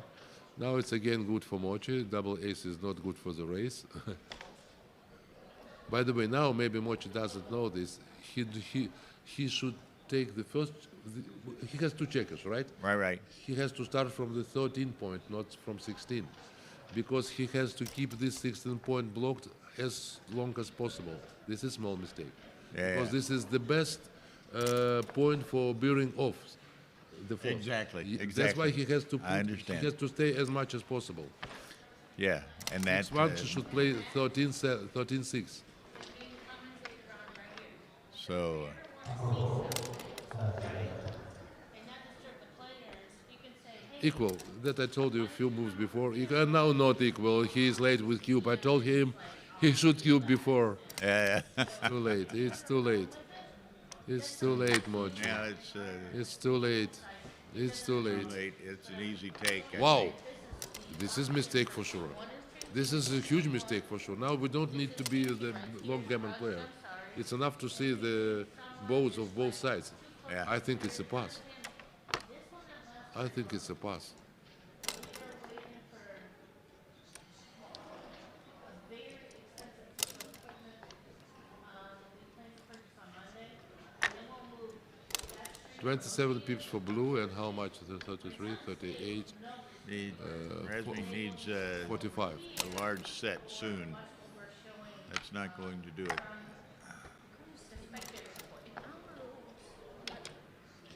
Yes. Okay, so Mochi should win the 2 points Yes. here. In spite of this double 3. You see how much behind was white. Why they took, I don't understand, it's a huge mistake. Even after double 3, they were behind. So now 5-3. Now any gammon can save the match and win the match. Yeah. So the score implications are very similar. The score between like the 2 games. yes. Of course here Mochi has a huge advantage. Of course, in understanding the cube. Such a 7-point matches, 5-point matches. He is understanding of the cube. Of course, a few times better than any other. But as we see, and again, Mochi has a tendency to get into time trouble in backgammon, but he can live with that. He's used to it. He can play better. Here, he's not as comfortable, Yes, I and he see has this. very little time. Yes, I see this. White starts first. It's advantage for the white color, but it is not. But it doesn't mean that white have to win this game. Now we need big numbers at the very beginning. It's average 7. It's okay. 3-2 is not good because they want to take 23rd point. 23rd. It's not a good move for white because a big disconnection between the checkers. 2 and 4 to the end. Yes. Now white need 4. No 4 and ace for the blue will give them advantage. It was mistake for white. One move before. Ace, no ace. All the way. All the way from the head. No options. Yes. But anyway, Again, 6 and 4s are good. 6 is good. Finally, he catches the 23 And point. just for information, my understanding is that long gammon is a much more popular game in Russia than backgammon is. Yes, not like for example, more. if very popular. But during last 2-3 years, backgammon population or the love to backgammon game is growing very much in Russia. So maybe 50-50. Oh, okay. Now Really, it's evening really. up somewhat. We have a tournament for backgammon. We have maybe 130, 150 players. We have a tournament for long gammon, the same. Ah, okay. The same. So it's 50-50. So I guess it's kind of interesting, I guess, and we see this with other countries as well, that, you look at Iran and some of the Middle Eastern countries. and Yes, so I know. forth. Turkey, play, they have this kind of game. Sorry, interrupting you. No problem. They have such kind of game, but with a little bit difference in the rules. But a they lot seem yes. to, everyone's migrating, shall we say, to the international game now. Yes. So more the traditional Yes. backgammon By the way, international game, and that allows everyone to play the same game. One of the goals of new IBF, International Backgammon Federation, is to increase the interest to long gammon. Even in Balkan countries, I mean Bulgaria, and Turkey, East countries, I mean East Asia countries, they know this game. I repeat, a little bit difference in the rules, Right. but generally the same game, and a lot of people playing them. By the way, they have interesting game. It's something between long gammon and backgammon, because they have initial position the same like in gammon, in long gammon. One checker is enough to make a point, because you cannot hit. But in long gammon, if you roll, for example, 5 and it's occupied, you cannot put your checker if it's under the checker of opponent. But if the opponent has only one checker, in backgammon we can hit. But in this game you can put on the head of this. It will be arrested. The checkers of opponent will be arrested if you put your checker under, on the top of his checker. So it doesn't hit, but it cannot move until you take it off. I see. Okay. So what we have now? White managed to take the 4th point to bear off. It's very nice. It's the best point to bear off in the end of the game. And blue has only 5th point. It's not so good. And in the race against, looks like to be equal, a little bit white, a little bit ahead. And this game, I think 60-40 for Rasmik. Chances, I mean, to win the game, 60-40 at the moment. But what about the pluses of the position for Mochi? White can take their checkers in the board only with number 3. Any other numbers, they cannot put the checker from outfield to the board. Right. First, they have to put on the 7th point, and then to roll 3. All And the by the checkers. same Yes. token, Mochi can only come into his 5 point. But he has 2 numbers. I mean, Right. Mochi, 4s and 5s. Right. So now he Yeah, opens so one it's more number. interesting. So it's not only the landing points, it's the points in front of that Yes. allows him to get to the landing Yes, point. yes. You know? Now white roll double 5 is very nice roll for the race.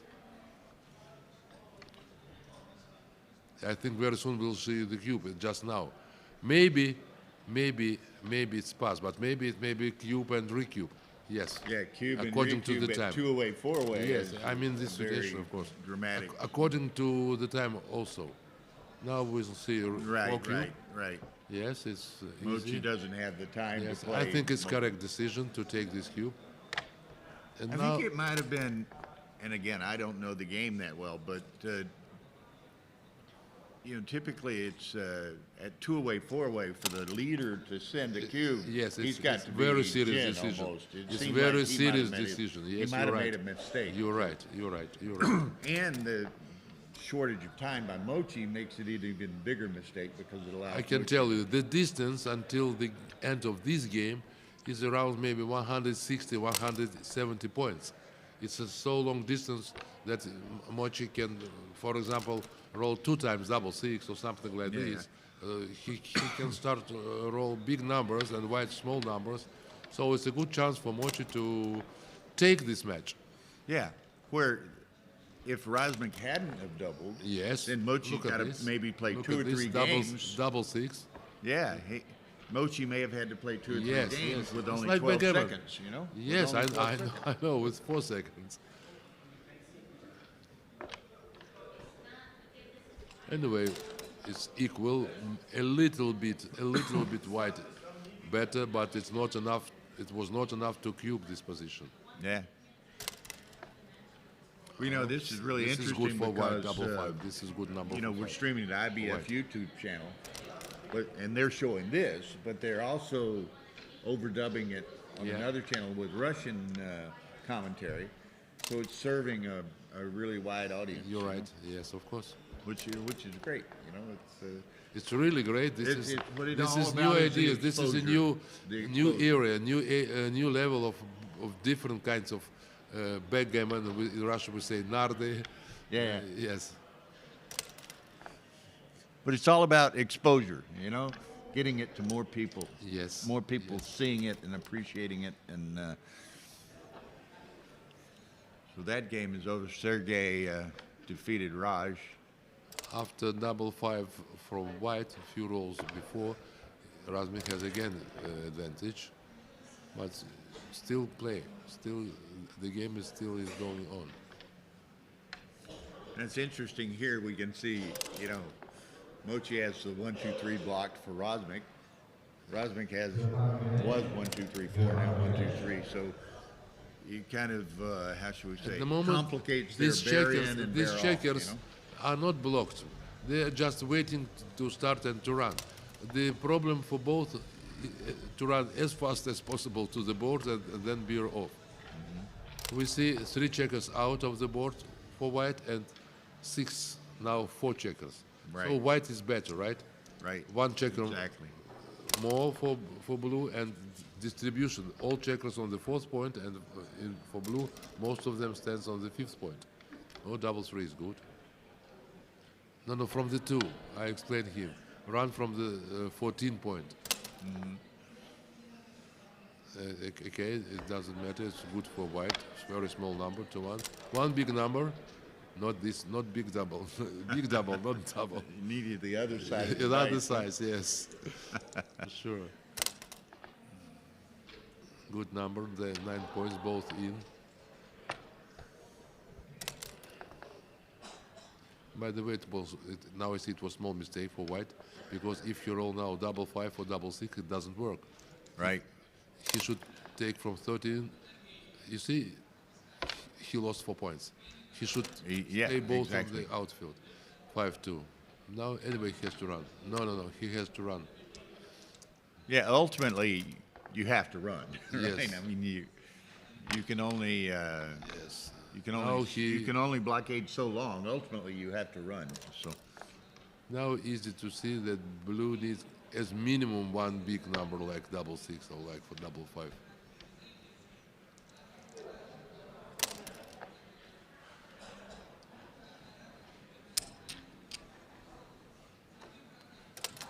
Just now, no.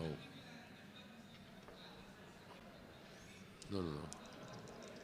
I don't think he has to make cross to run.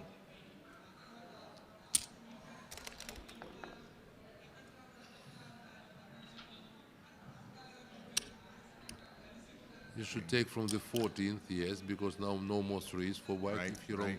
something blocks like double the 3s. yes. larger number that remains. But he was wrong. No, but no, Yeah, double yeah. 2, he'll stay. White should stay with double 2. Double juice. Now Mochi behind maybe with 2 big doubles. Not 1, 2. Yeah, Rasmik's going to miss a lot of rolls, you know, with those voids. But he's so far ahead, he probably won't miss enough rolls to. Even now it's not lost. After double 5, something like this. Very close. Yeah, that helps, but it's not enough, I don't think. Not enough, sure. Again, good for blue. Okay. One more attempt to to make a big number? No. I think less than Rasmik's trying to less help than him. 2%, maybe less than 1% to win this game. Two big doubles in a row, I think. Yes, just now, two big doubles in a row. Mochi has to roll, right? Two big doubles. It's not a big double. Got to go 5-4. 5-4. Yes, for You sure. got to have the big double. 4-3 gives nothing. 5-4. Yeah. No, what is No, this? what is that? I don't know. I don't think so. But Doesn't matter. Yes, no way. so that's it. Congratulations No way. to Rasmik. Okay, But well, thank you so much. thank you. To It's, be a partner and commentary for you. With you, for me, it's a great honor. Thank you. Well, I don't know about that, but thank you very much for joining us. And what time is it? This was 5:35. So in about 45 minutes, 35, 40 minutes, we're going to have another round tonight that we'll Yes. show. And that'll be it for today. And then tomorrow we'll show in the afternoon the fifth round and others of backgammon Yes, as well. yes. So thank you Okay. very much, sir. Thank you, sir. Okay, bye-bye. Bye. Okay, so again, in 30, 45 minutes, we'll have another round of long gammon. So don't go away.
I just put premiums.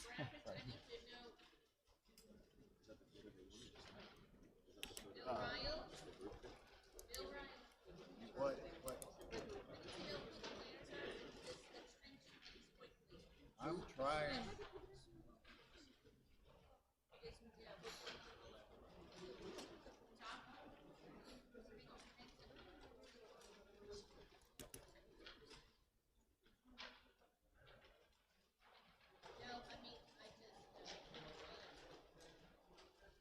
Here they are. Pedram.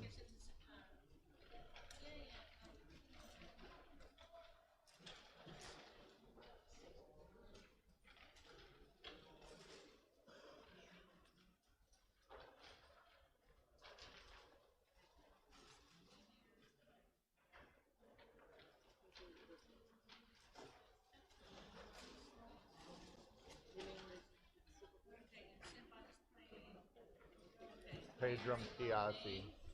No, you're looking. You haven't refreshed the round. You're Pedram, huh? Yeah.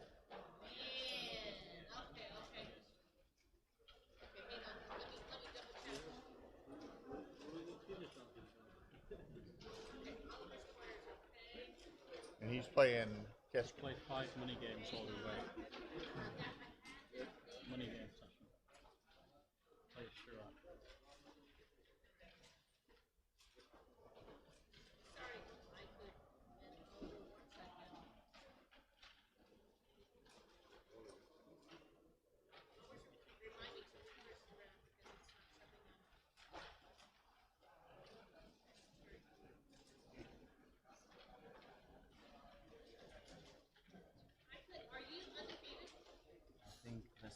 Your record? Should be changed. Yes. For example, if you have half a walk on the right side. Record? Have you lost any? Hang Yeah, on. but it would be very easy. Okay, I think. Hang on, I'll look. Sorry. Mr. Chamin, Mr. Bob Chamin. I cut 6-1.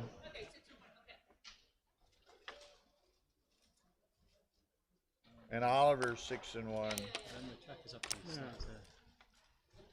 there. They're all 6-1. What do you need water?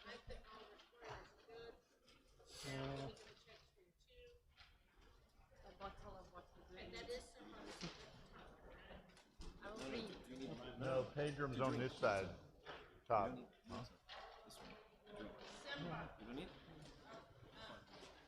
Mr. Nagini, 4 minutes.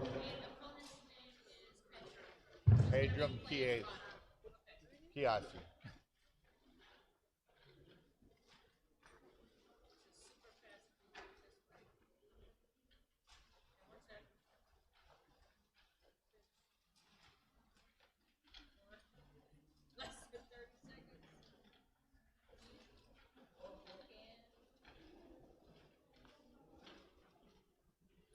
Both matches? Or both matches? Nope.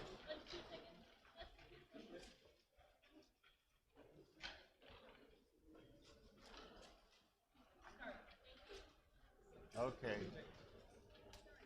Now is this is live for me out there?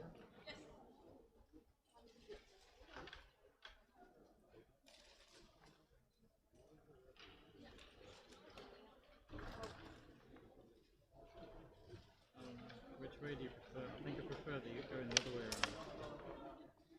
I like this better because then the check is going to start.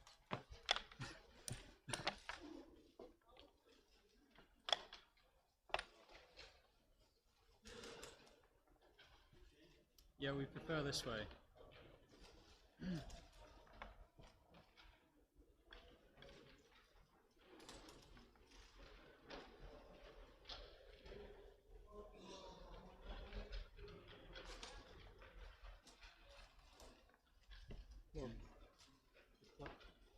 Yes, I think it's good. 30 seconds.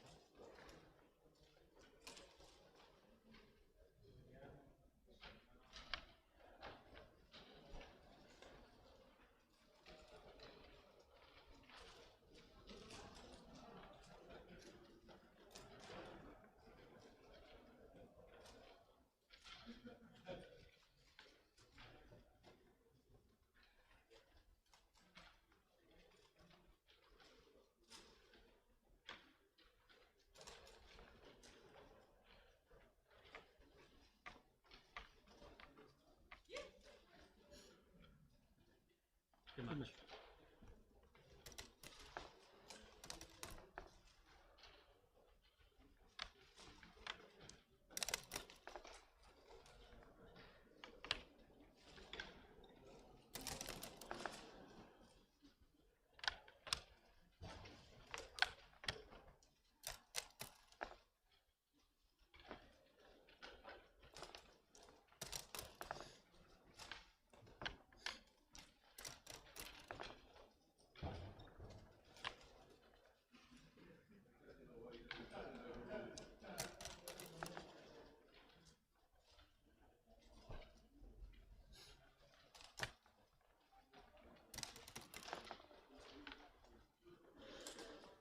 Okay, Oliver gets deuces, which hits, makes point.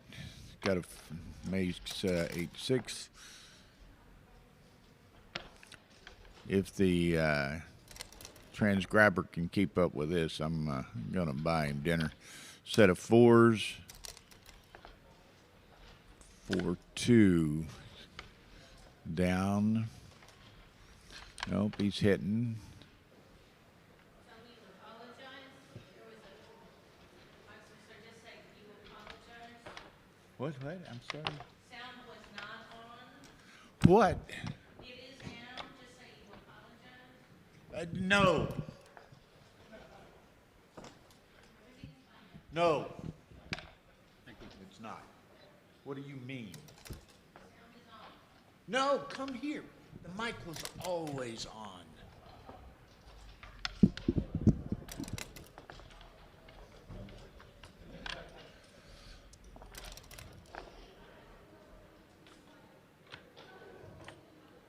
Okay, so Oliver cashed that one game. Apologize. It's been rather chaotic here getting this kicked off, and then it's this super speed stuff.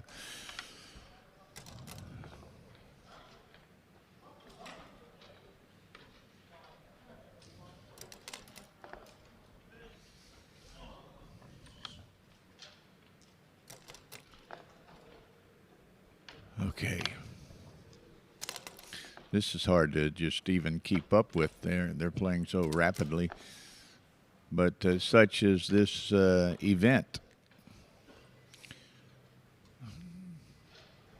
Oliver sends it. Ikud takes it. 2-1. He's going to hit and go 6-5, I guess. Could come to the 11, but he goes 6-5. Okay. Deuce is nice. Roll. 2 in, 2 up. Dance.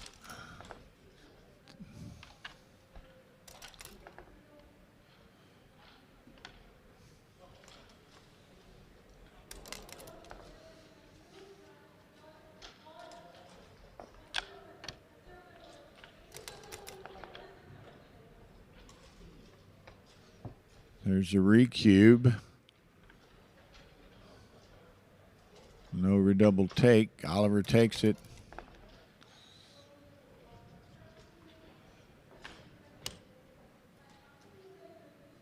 Goes on a cross, I guess.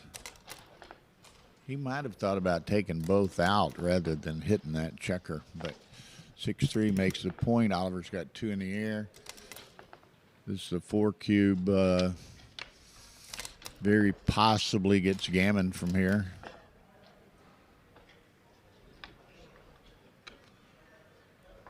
His only limited amount of danger is getting this rear checker out.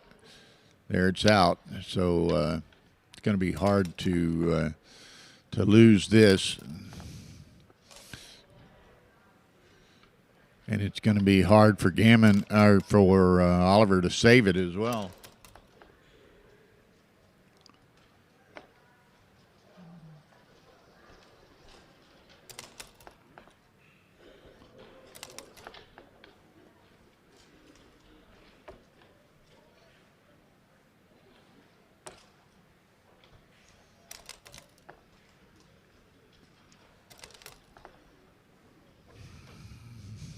Okay. Let's say it's there are some a few bad numbers in the cup, but I clear the 6 here. Yeah. Anyway, Oliver might come in on the 6. No, you clear the 6. Might come in on the 6, gets him out of your hair. There's one of them in. 4, 5. That's good. Now Oliver comes in on the deuce, so at least he gets to hang around for a few minutes. 4s, just clear it. Take him to the ace. If you win, you're gonna win the gammon anyway.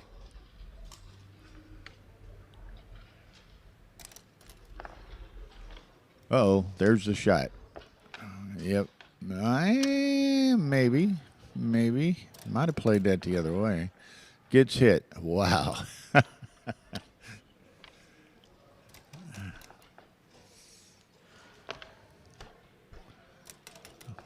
Okay.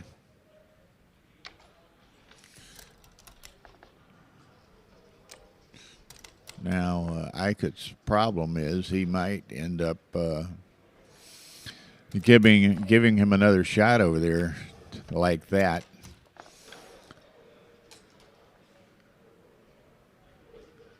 Okay, move that one up, that one up. Oh, ace 6. Whoa. 3, 5. That puts 2 up, so that's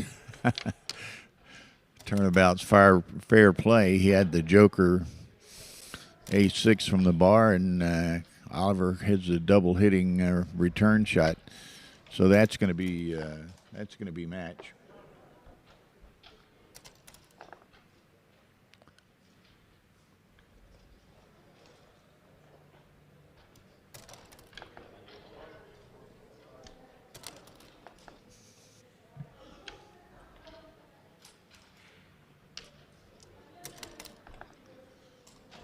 Okay, so this is, I think I could only got 2 off. 8, 9, 10, 11, maybe 4 off. But regardless, he's in all likelihood going to lose this game and lose the match right here.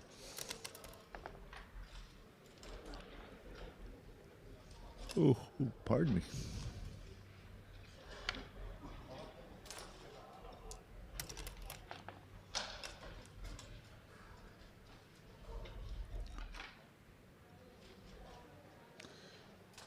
Very little time to think about anything.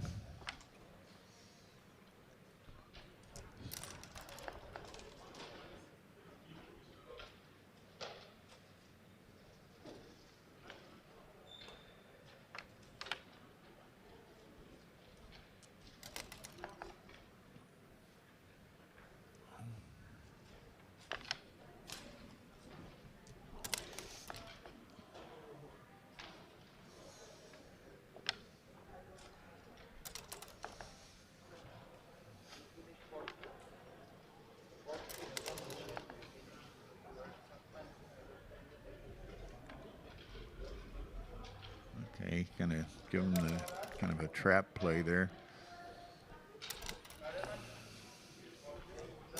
Keeps the trap play by virtue of the double 6s. Now that one's gonna Oliver's gonna win anyway, but then that, well, I'd say that. Now he's gonna play to 3. Ace, now he closes it out regardless. 2, 3, 4. That's curtains. Just curtains. That was really what some swings that was. Looks like Oliver was going to lose, and just snatches victory from the jaws of defeat. Gets another shot. Misses. Okay, now that should do it.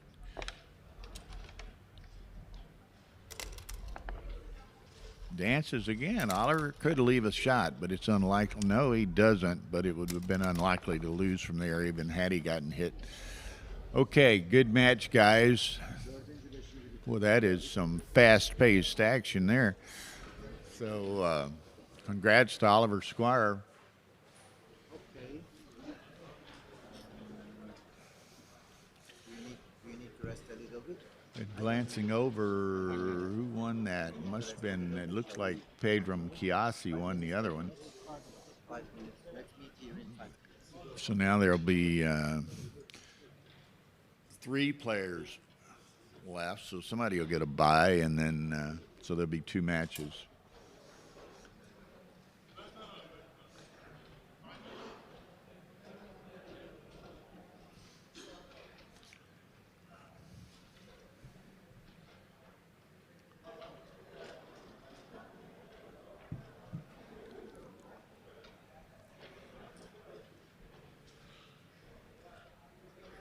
Whew.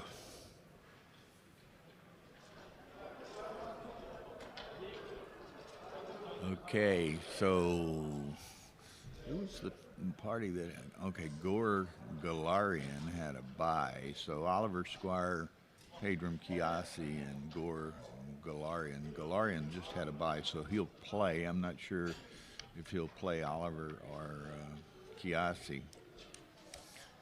Let's see if they've updated the bracket yet.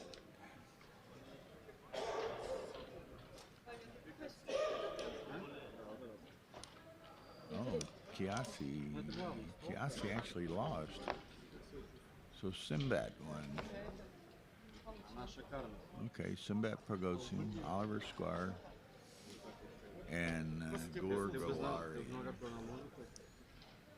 So either Simbat or Oliver gets a bye. So we'll see. Это у нас Ваня смотрит, я только слушаю. Я только слушаю, Ваня смотрит. Поэтому я буду держать в секрете, чтобы не стыдно не было. Интересно, да. Нет, она не так меня поняла. Да, а ты уже меня все свалил. Страшно. У меня уже мысли настолько давно. Okay. Конечно, ты что, у меня, знаешь, как Слушай, работает. эти часы прикольные, таких нет? I'm going to step in the room. I'll step right back out in a second. Мы что можем сделать? Мы можем сюда посадить короткий, а туда длинный. Все равно, что нам поставить. Единственное, на батарею. Но главное, то, что ты можешь сказать, что мы следующий тур стримим короткий, то однозначно. И один матч, потому что остается 3 человека. Будет уже играться через 23 минут. Сейчас Харис. 23 минуты, Вань? Вот это финал? Нет. Будет здесь, да, через 20. Потому что Ардас только что спросил, 5 минут хватит отдохнуть? Да? Ну, нет. Как бы мы готовы в любом случае. Понятно. Просто он мне такой, я через 5 минут приду.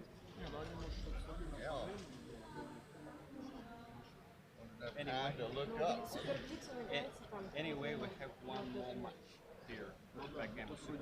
Finals. No, there were 5. Anyway, they want more match, right? Actually, one of the organizers said we one more match.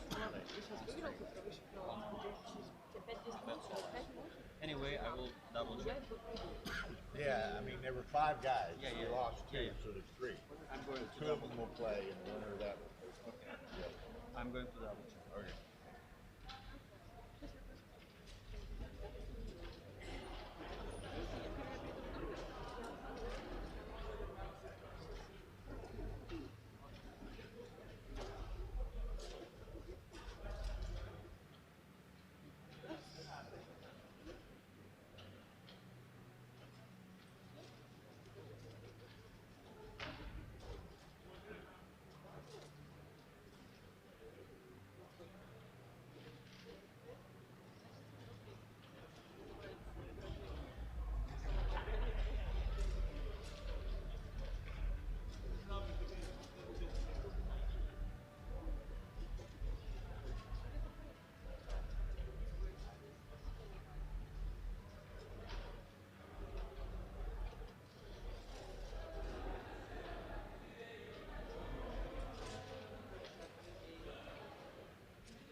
Okay.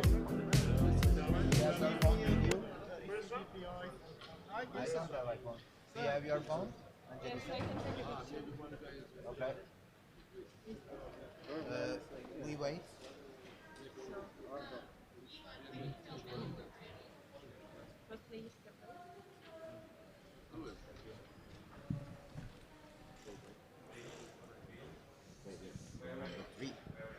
Okay, that's cool. There is no photographer. Shall I sit down? Okay, so there's 3 people left at 7-1. So Zimbat Pogosian will play Gore Galarian. The winner of that will play Oliver Squire for the championship. Now this is just warp speed. Super Blitz. Thank you. There's an 8-second delay and a 30-second time bank. I don't know. Arda, we can start the game. Can they? Gorgalarian from Armenia, Simbat Pogosian from Armenia.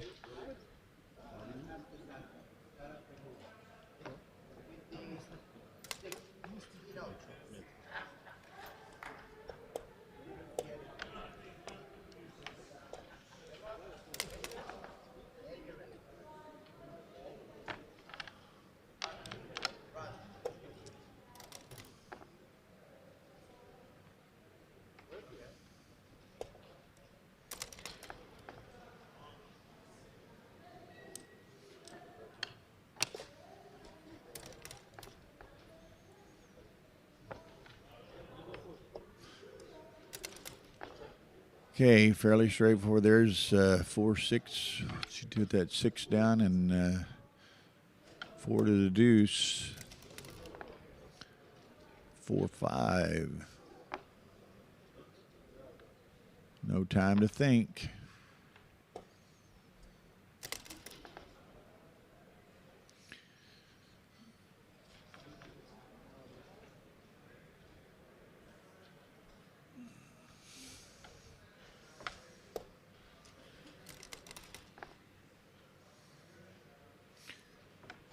It's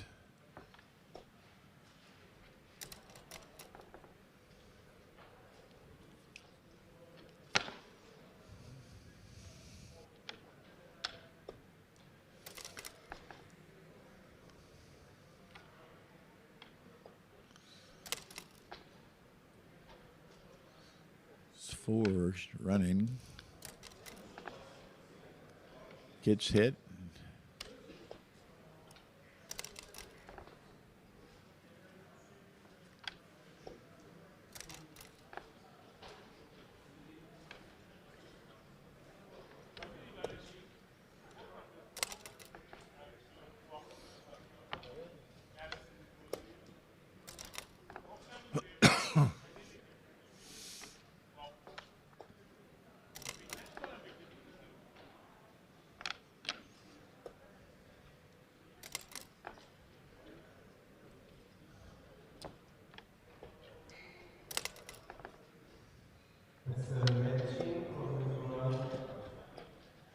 Since cube lets it go.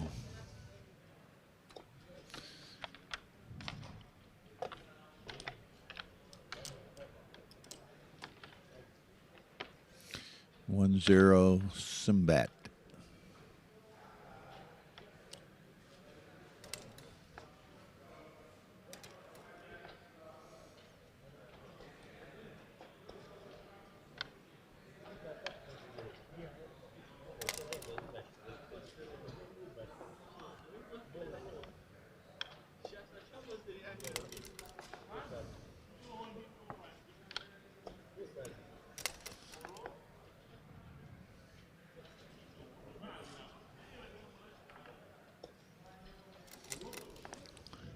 This just becomes instinctual play, pretty much. There's no time to consider in any way permutations and probabilities and so forth. It's just purely instinctual play based on years of experience.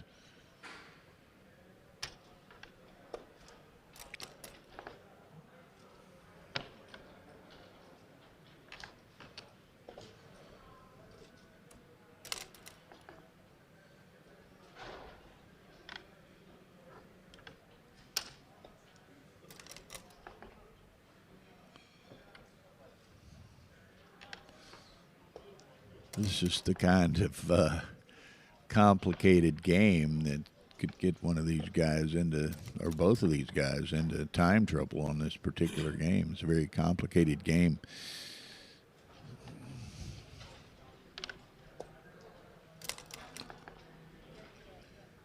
Four, three, hits again.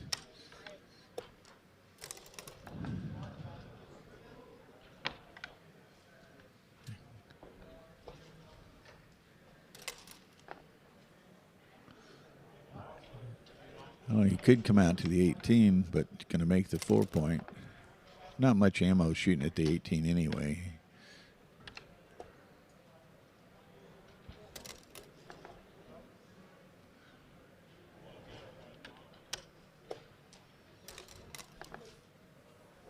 Okay, folks, he's got, well, he's going to have to play on. He could have easily cashed if he wanted to, but probably proper not to have done so.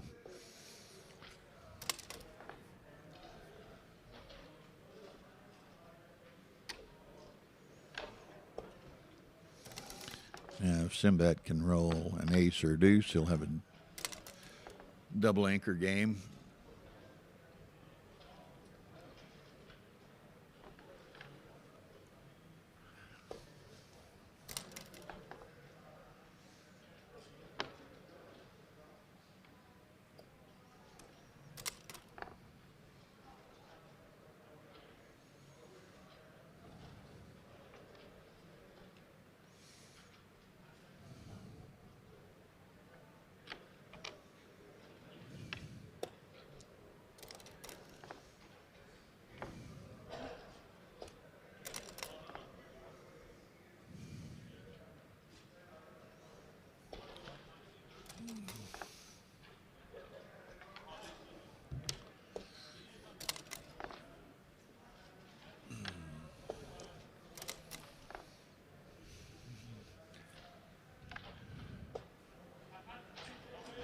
Sinbad's managed to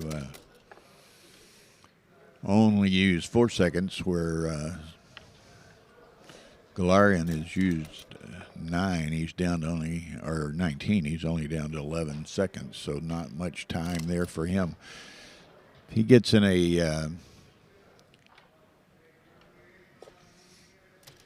might want to push the envelope with if a cube, if he thought Sinbad would take it, and get larger numbers into play.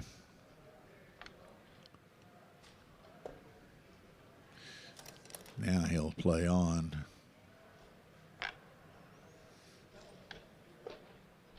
Oh, he's going to cash. Oh, he gets the number, the bigger number into play, which I think is advantageous to Galarian, whether it was correct or not, but just based on a pure time situation, I think it's he'd prefer to have a cube in play.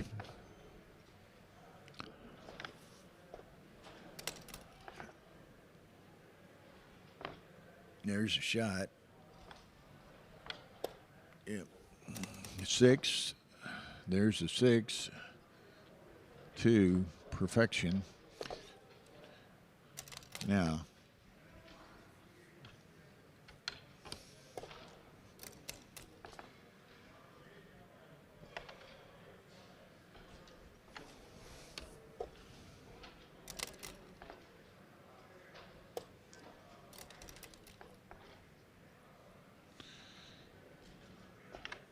two.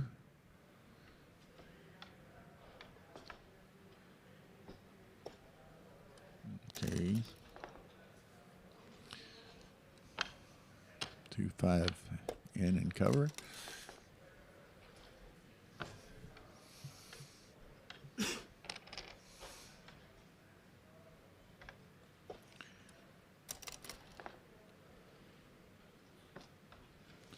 Has to leave another blot.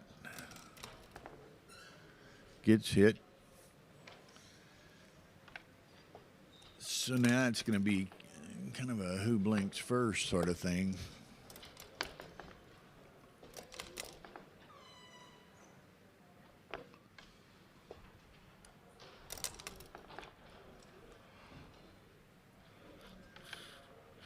Whew, pardon me.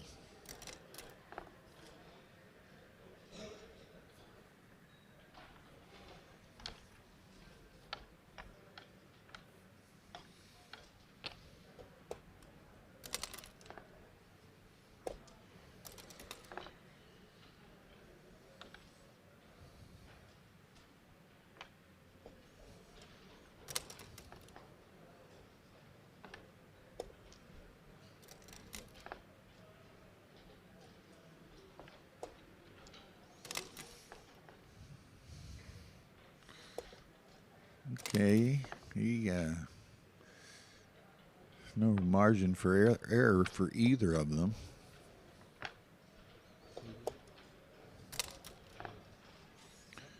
Gets hit. He's likely going to get G'd here.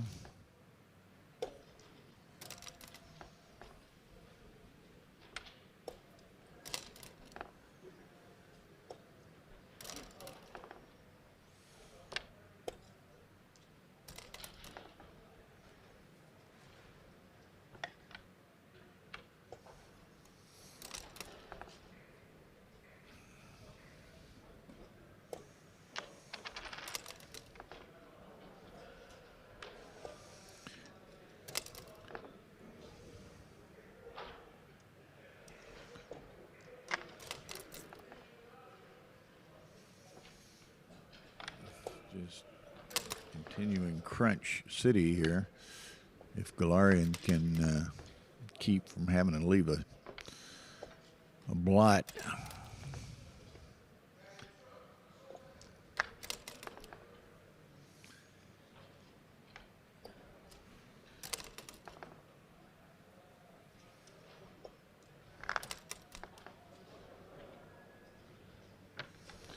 Got to try to save the G.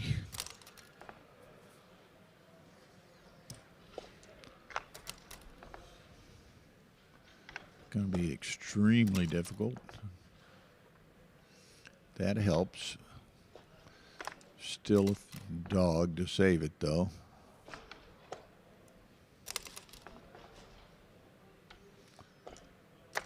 Okay, he's got to go. Can't risk the BG.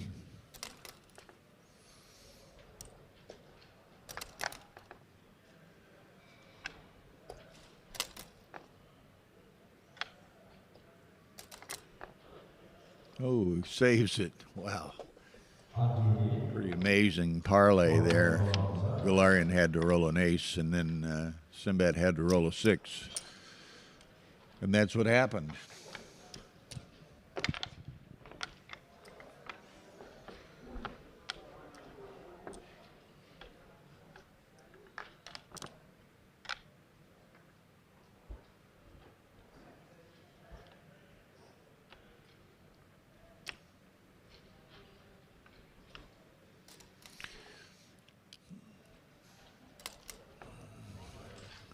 Four.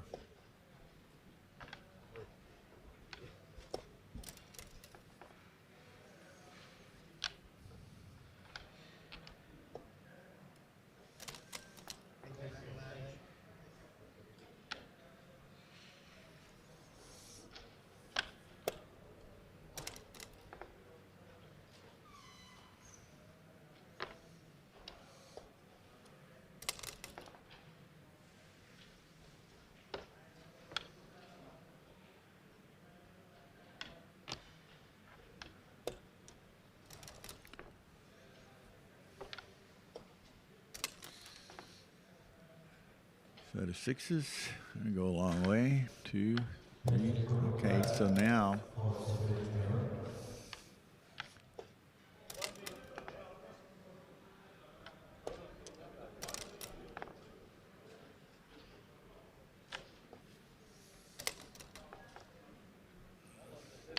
okay, so he'll cash this after this roll. 3-1 Galarian.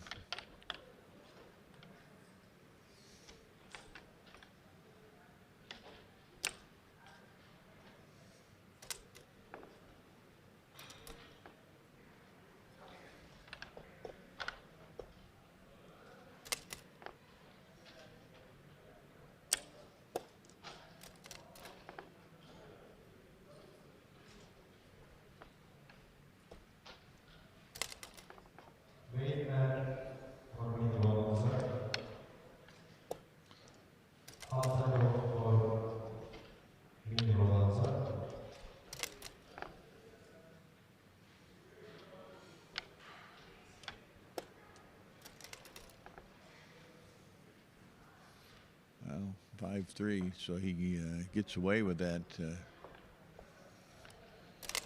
that play coming out to the bar. It'll come around. So the sixes.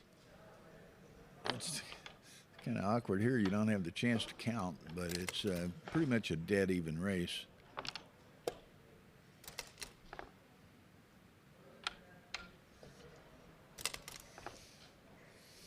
Okay, Galarian has the really racing advantage now.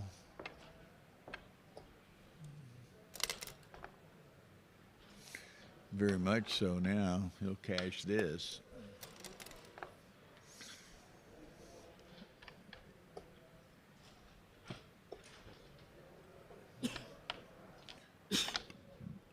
Okay. 4-1 Crawford. Crawford 4-way.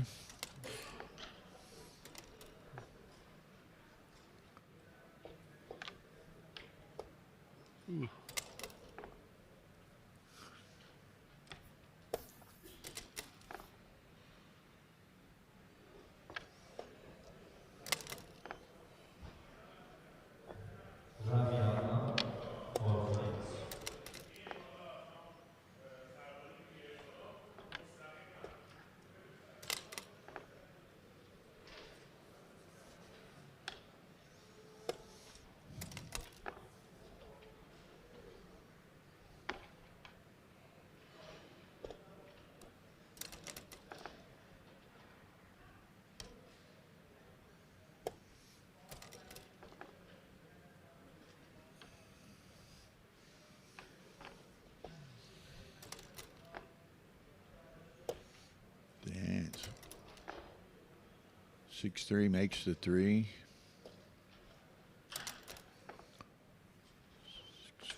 6-4.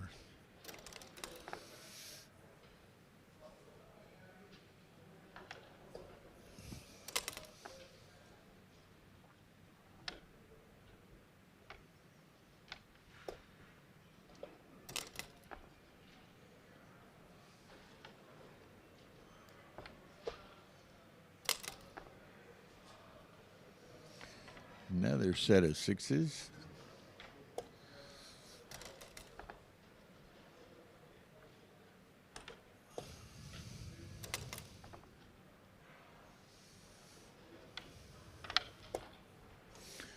Going to be really tricky to bring this in.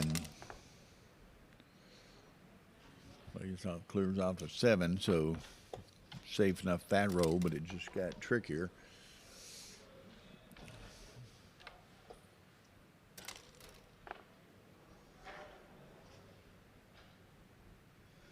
Shot somewhere. 6. No.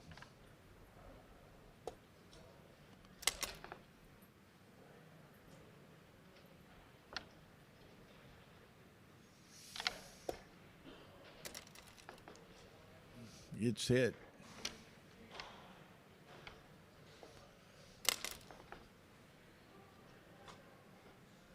Could get a second one hit, which could cost him a G.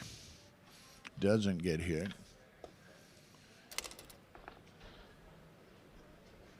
He doesn't want the G to get G'd because that would bring Bogosian to 2 away.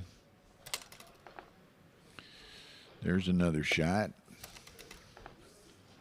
There's the hit. Well, might hit loose, indeed. If he gets hit, could pick up a third checker. Close out 2 non-perfect spares. He's probably better than 50% to for the G here.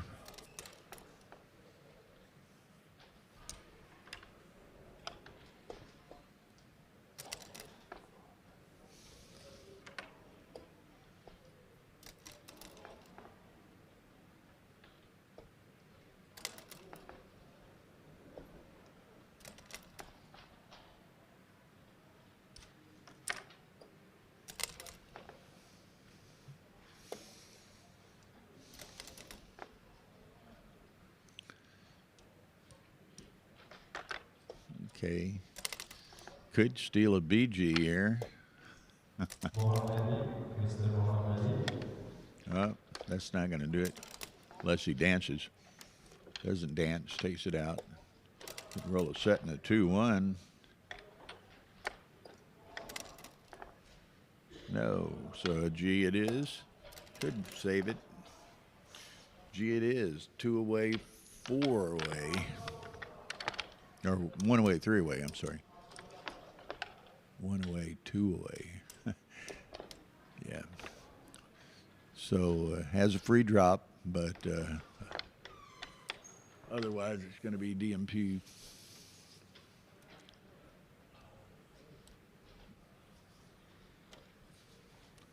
$15 seconds and 9 seconds.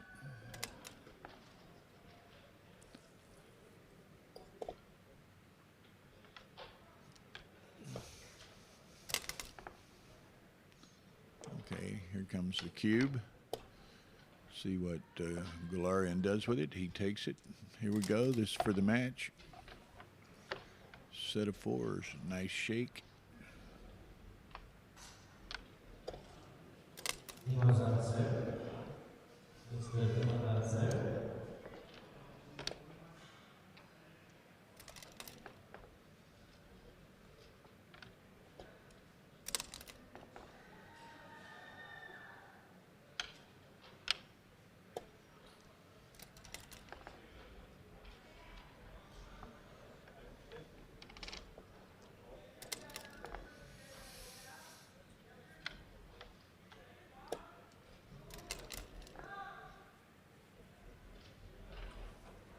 Whew.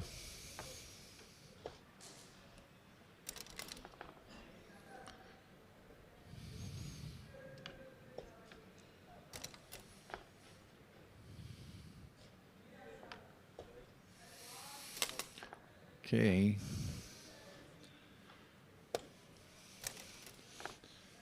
No clear advantage to either player.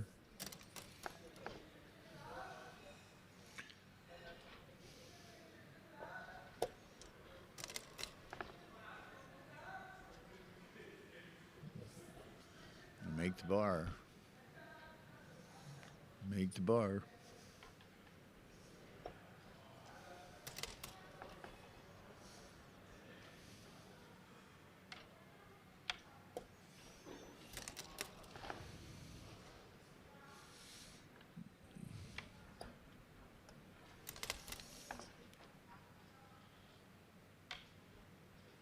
Just three to the 11.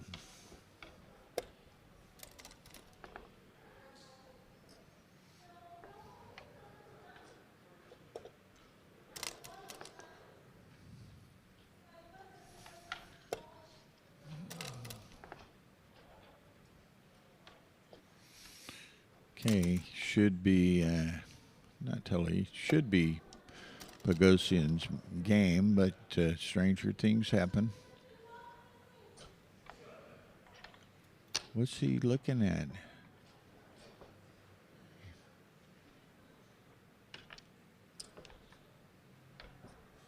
Yeah, he ran out. He timed out. Try it. I will see. He overlooked the. The club. He timed out. What's the deal? Say it doesn't work. It's over. Unfortunately. Last second. Yeah. Yeah. Your third place. He overlooked. He thought the double fives were blocked, and then by the time that he realized they weren't blocked, he had to reset the checkers and ran out of time. So unfortunate, but that is the nature of these super speed events like that. There's no margin to correct a mistake. So congratulations to Gore Galarian, and I assume he and Oliver Squire will play very shortly. So I'm going to step in the other room. I'll step right back very quickly.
Okay, momentarily here, we're going to have the Super Blitz final between Oliver Squire from the UK and Gor Galarian from Armenia. This is warp speed stuff here. The 30-second time delay and an 8-second delay. 30-second time bank, 8-second delay. So don't look away. You'll miss the whole match. Of course. Handshake. Photos. Okay. Don't start. Okay. Legal moves, tournament rules, what you want. Legal moves is fine. Legals means if we do something wrong, they come and correct, right?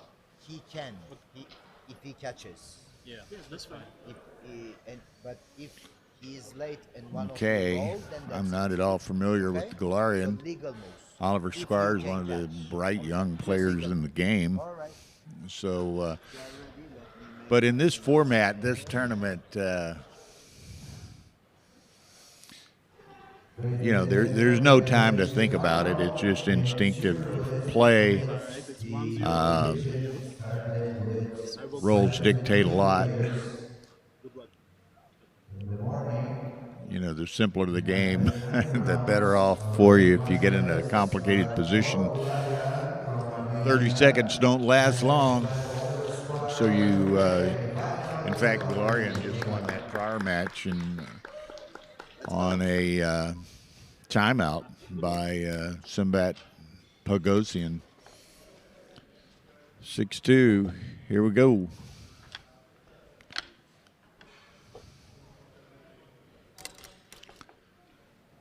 Six, 3.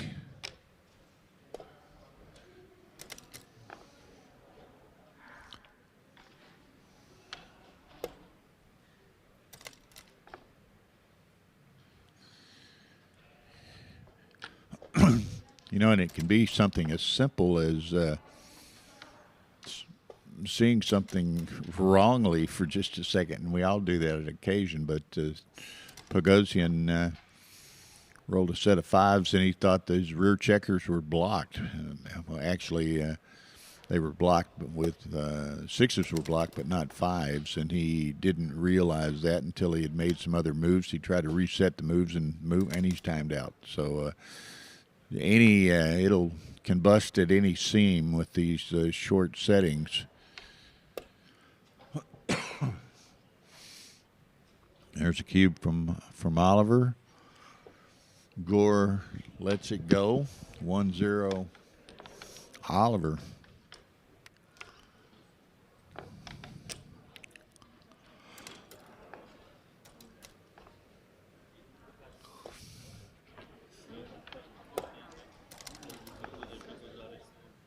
Okay, 4-3. For the last round of home Gammon, we are waiting for all matches to be finished. This game round. Please wait on standby if you are still alive in home Gammon. Thank you.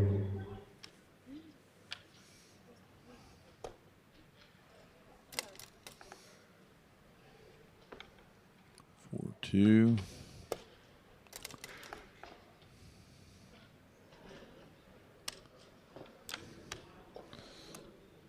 Two up. Don't dance. 4-1 gets them both in. Hitting one. Oliver. Ace-6. Niners best.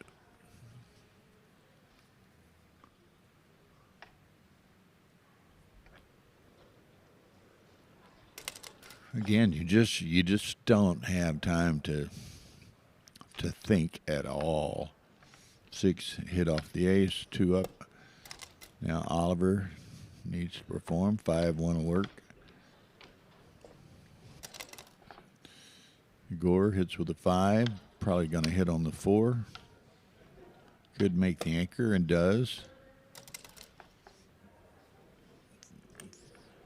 Okay, Oliver hits. Set of 4s is going to help.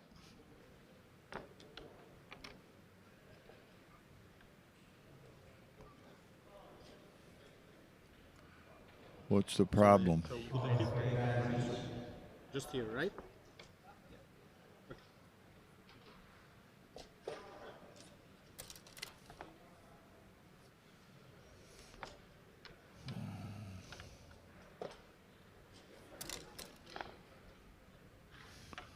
Okay. Oliver to 5 hits.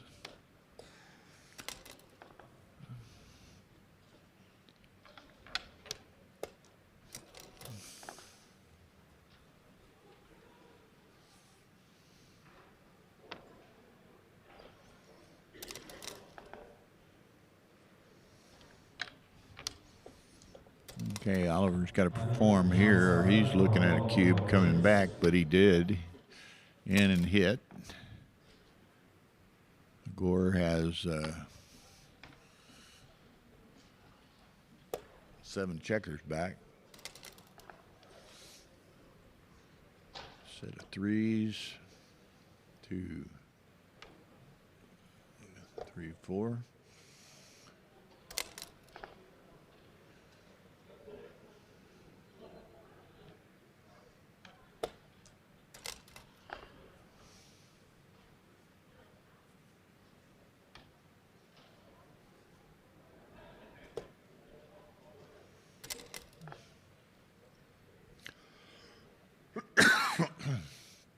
Okay, he's going to come out to the 16.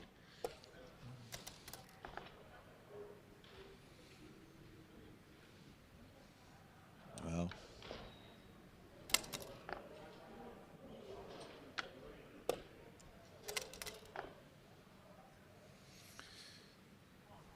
six, 3.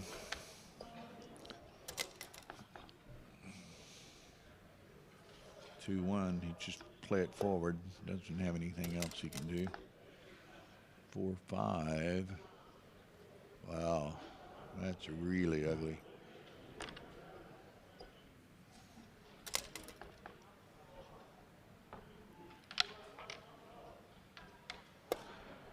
No ace, so he just lifts. Dance by Oliver. 4, 3.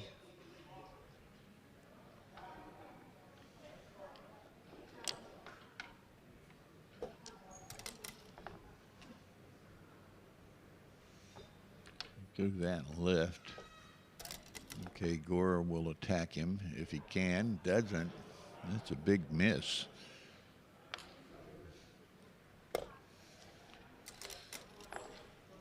Okay, Oliver.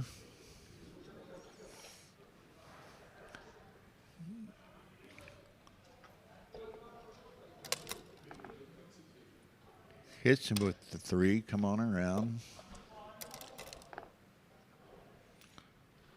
4, 1.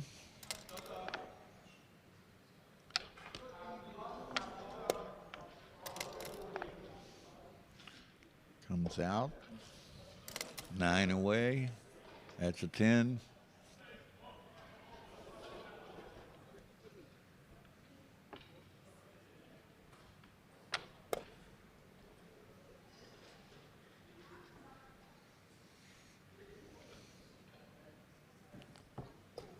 There's the double. He takes it.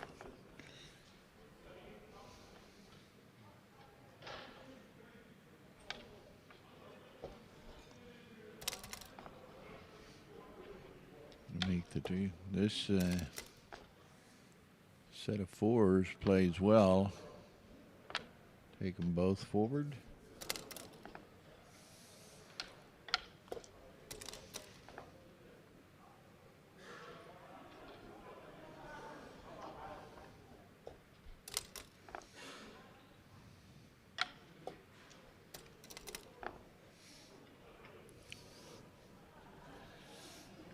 Go to the I went to the ace and kept diversified on the 8 and 9, but let's see what happens. 4, 2. Wow. It's got to go to the deuce again.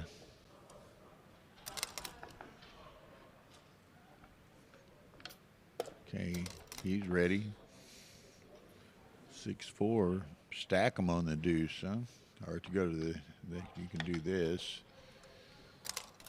Where there's a gap, there's hope. Where there's more gap than one, there's more hope. 4-5, he can play that safely. Next roll, problematic.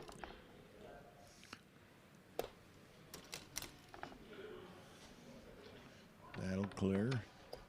Got one more difficult roll to navigate. That's going to crack his board. Okay.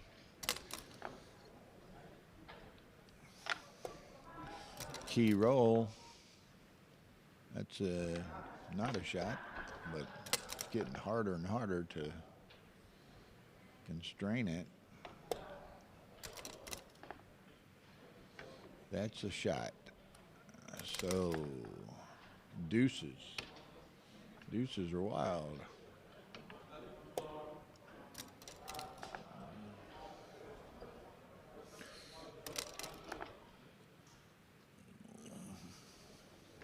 Wow. Do we get, with a dance, do we get a recube in here? Not yet, but maybe he should have. 1, 2, 3, 4. Now it's a pass. Yeah. Sting lost his market. I would have been tempted to recube it on the prior roll. But what do we got? 11 seconds and 14 seconds.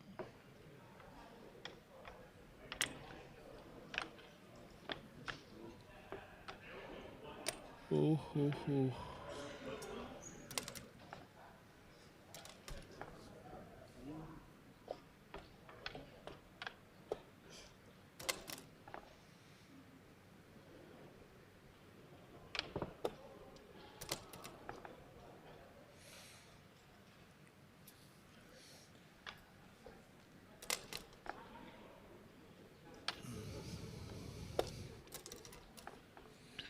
Again, this just becomes a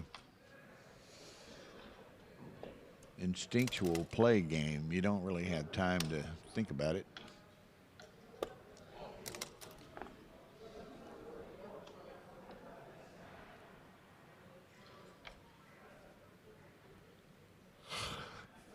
Tick, tick, tick, tick. Set of fives, so step out. Okay, so he's, if Oliver were to dance, which he didn't, I was going to say a dance would have brought the cube. This might bring the cube anyway. This, Oliver lets it go, 11 seconds apiece. 3-1 Galarian. Right, yeah.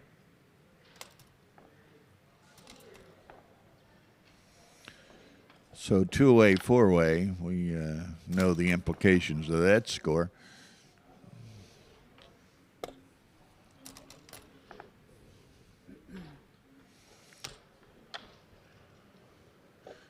Okay, don't blink, don't miss, hits.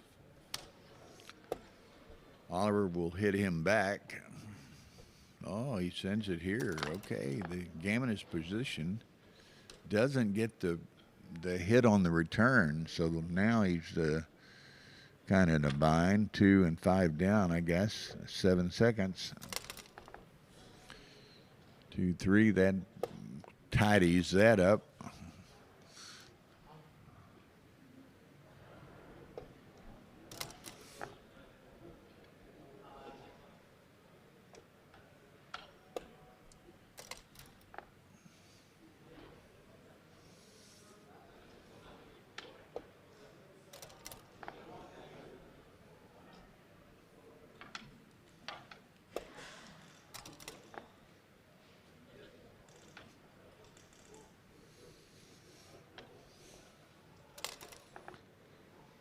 Three, 2, go to the 8.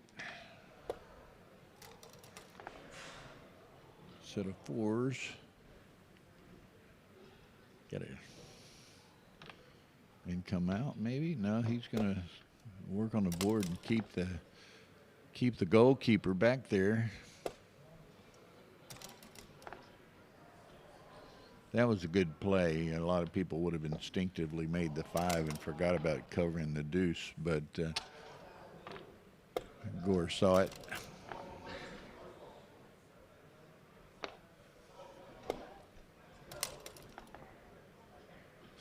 Fours work nicely down to the 9.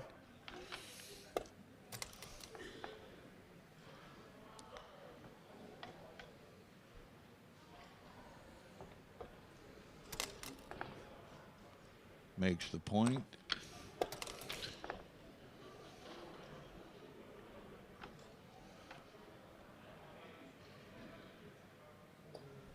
Okay, only 4 seconds, but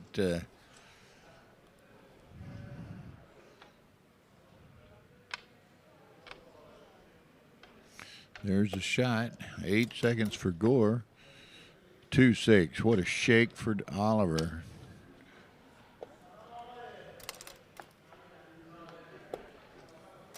Wow. If he can extricate those 2 back checkers easily enough, certainly has a gammon shot here. If he can get several checkers off before Gore comes in, doesn't take any chances. There's the 6, so Gore will beat it. So it's going to be 2-away in all likelihood.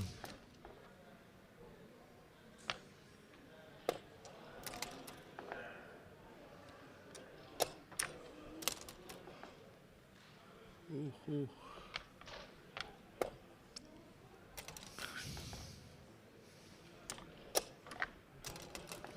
6-9, so he'll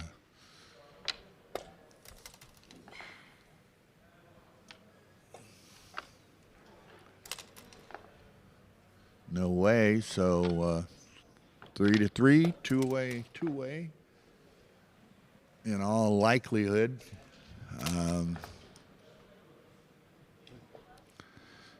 This will be the last game. Whoever gets that initial advantage is going to cube.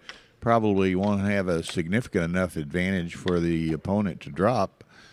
So, in every likelihood, we got a single game here.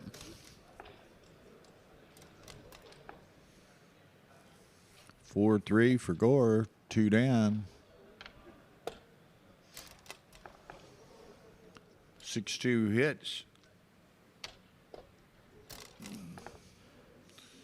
5-4 hits. 5-4 hits. Just a hitting exchange here. 5-1 hits. I think it's what have I said? Hits like 6 times in a row or something.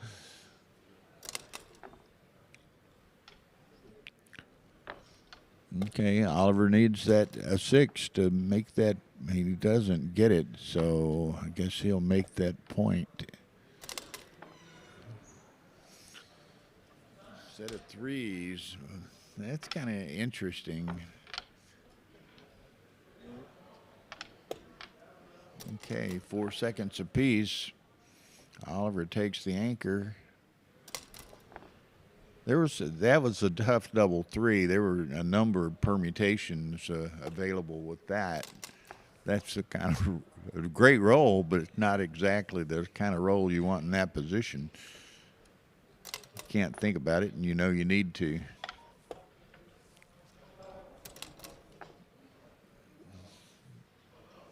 Nice shake.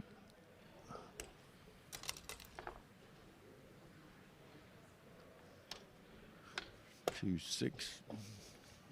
Wow, here we go.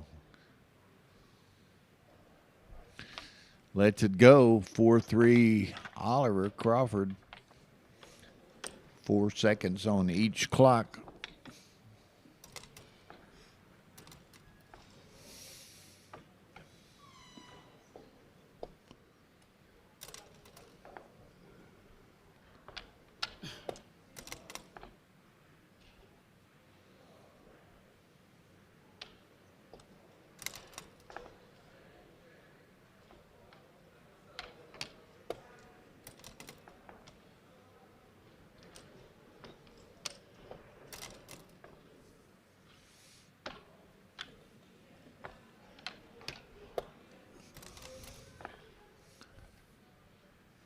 Hits again.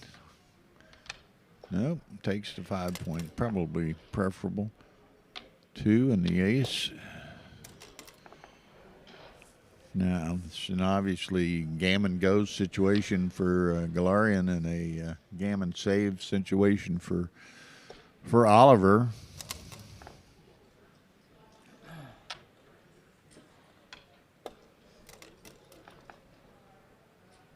Well, nice shake. Take it around. 1-5. Got to go to the 8. 6-3. Yeah, it's pretty amazing at and how Yvonne Lankin is keeping up with transcribing this. I'll never know. But at this time, setting in this pace, pretty amazing that Oliver's playing 3.6 at the moment. Most of us can't play that on a good day with all the time in the world with no clock.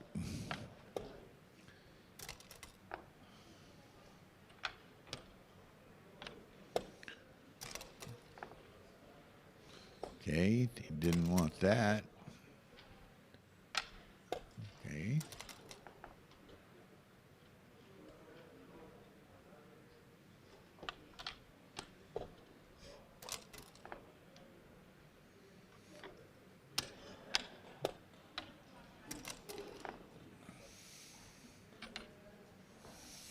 Man, what a hitting exchange.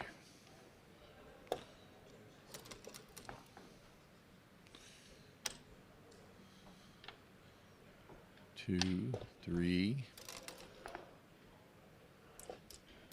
Not looking good for Mr. Galarian.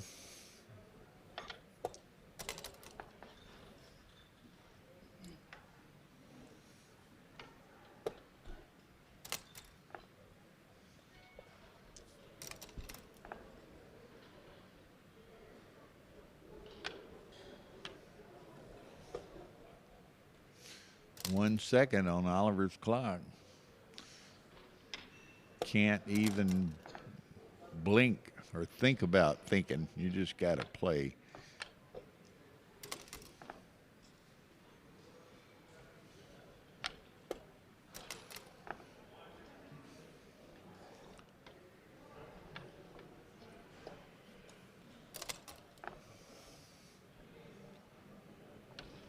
Well, gets fortunate there. That cleans up. Makes the point. Takes 2 off. He's going to take the... Boy, you don't have but a second. Whoa, man. Can't be indecisive at all.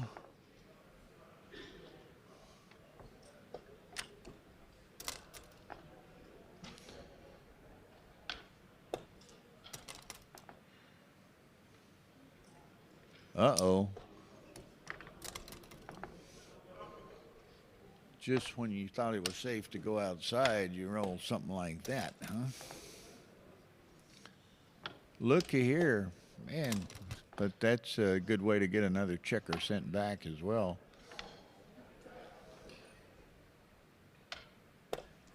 He's down to 3. Oliver has 1. You know, this is, whoa. I was going to say, I fully expect somebody's going to lose this game on time. I don't think anybody's going to win it. I think somebody's going to lose it on time. Or if not the game, then the match at least.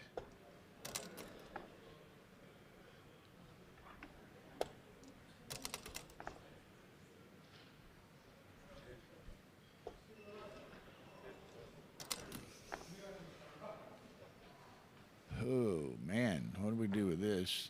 9. Ah, that's it. That's it. Was I correct? Somebody was going to lose on time. It's a timeout.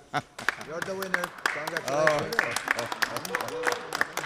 Wow. Well, you know, it's interesting because Gore lost that the same way Gore won the previous game, right? So it's kind of,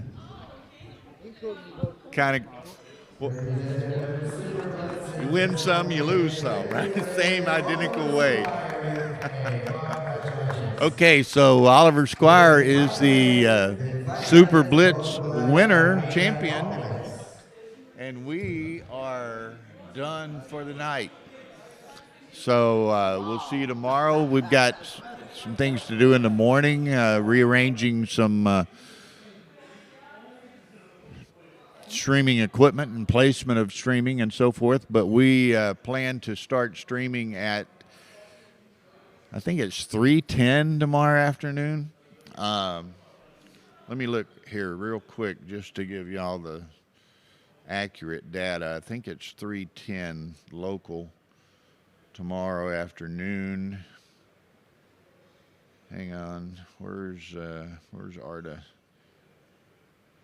on my here it is, Arda on my WhatsApp. Go to his little table. Backgammon Maine, Monday afternoon, 3:10. So 3:10 local here, which is what, 6:10 a.m. Central tomorrow. We'll have round 5 of the Maine Backgammon Tournament. Yeah, we need to Yvonne Lankin transcribe those 3 Super Blitz matches right there, one behind the other, and seemingly didn't make an error. There wasn't a delay.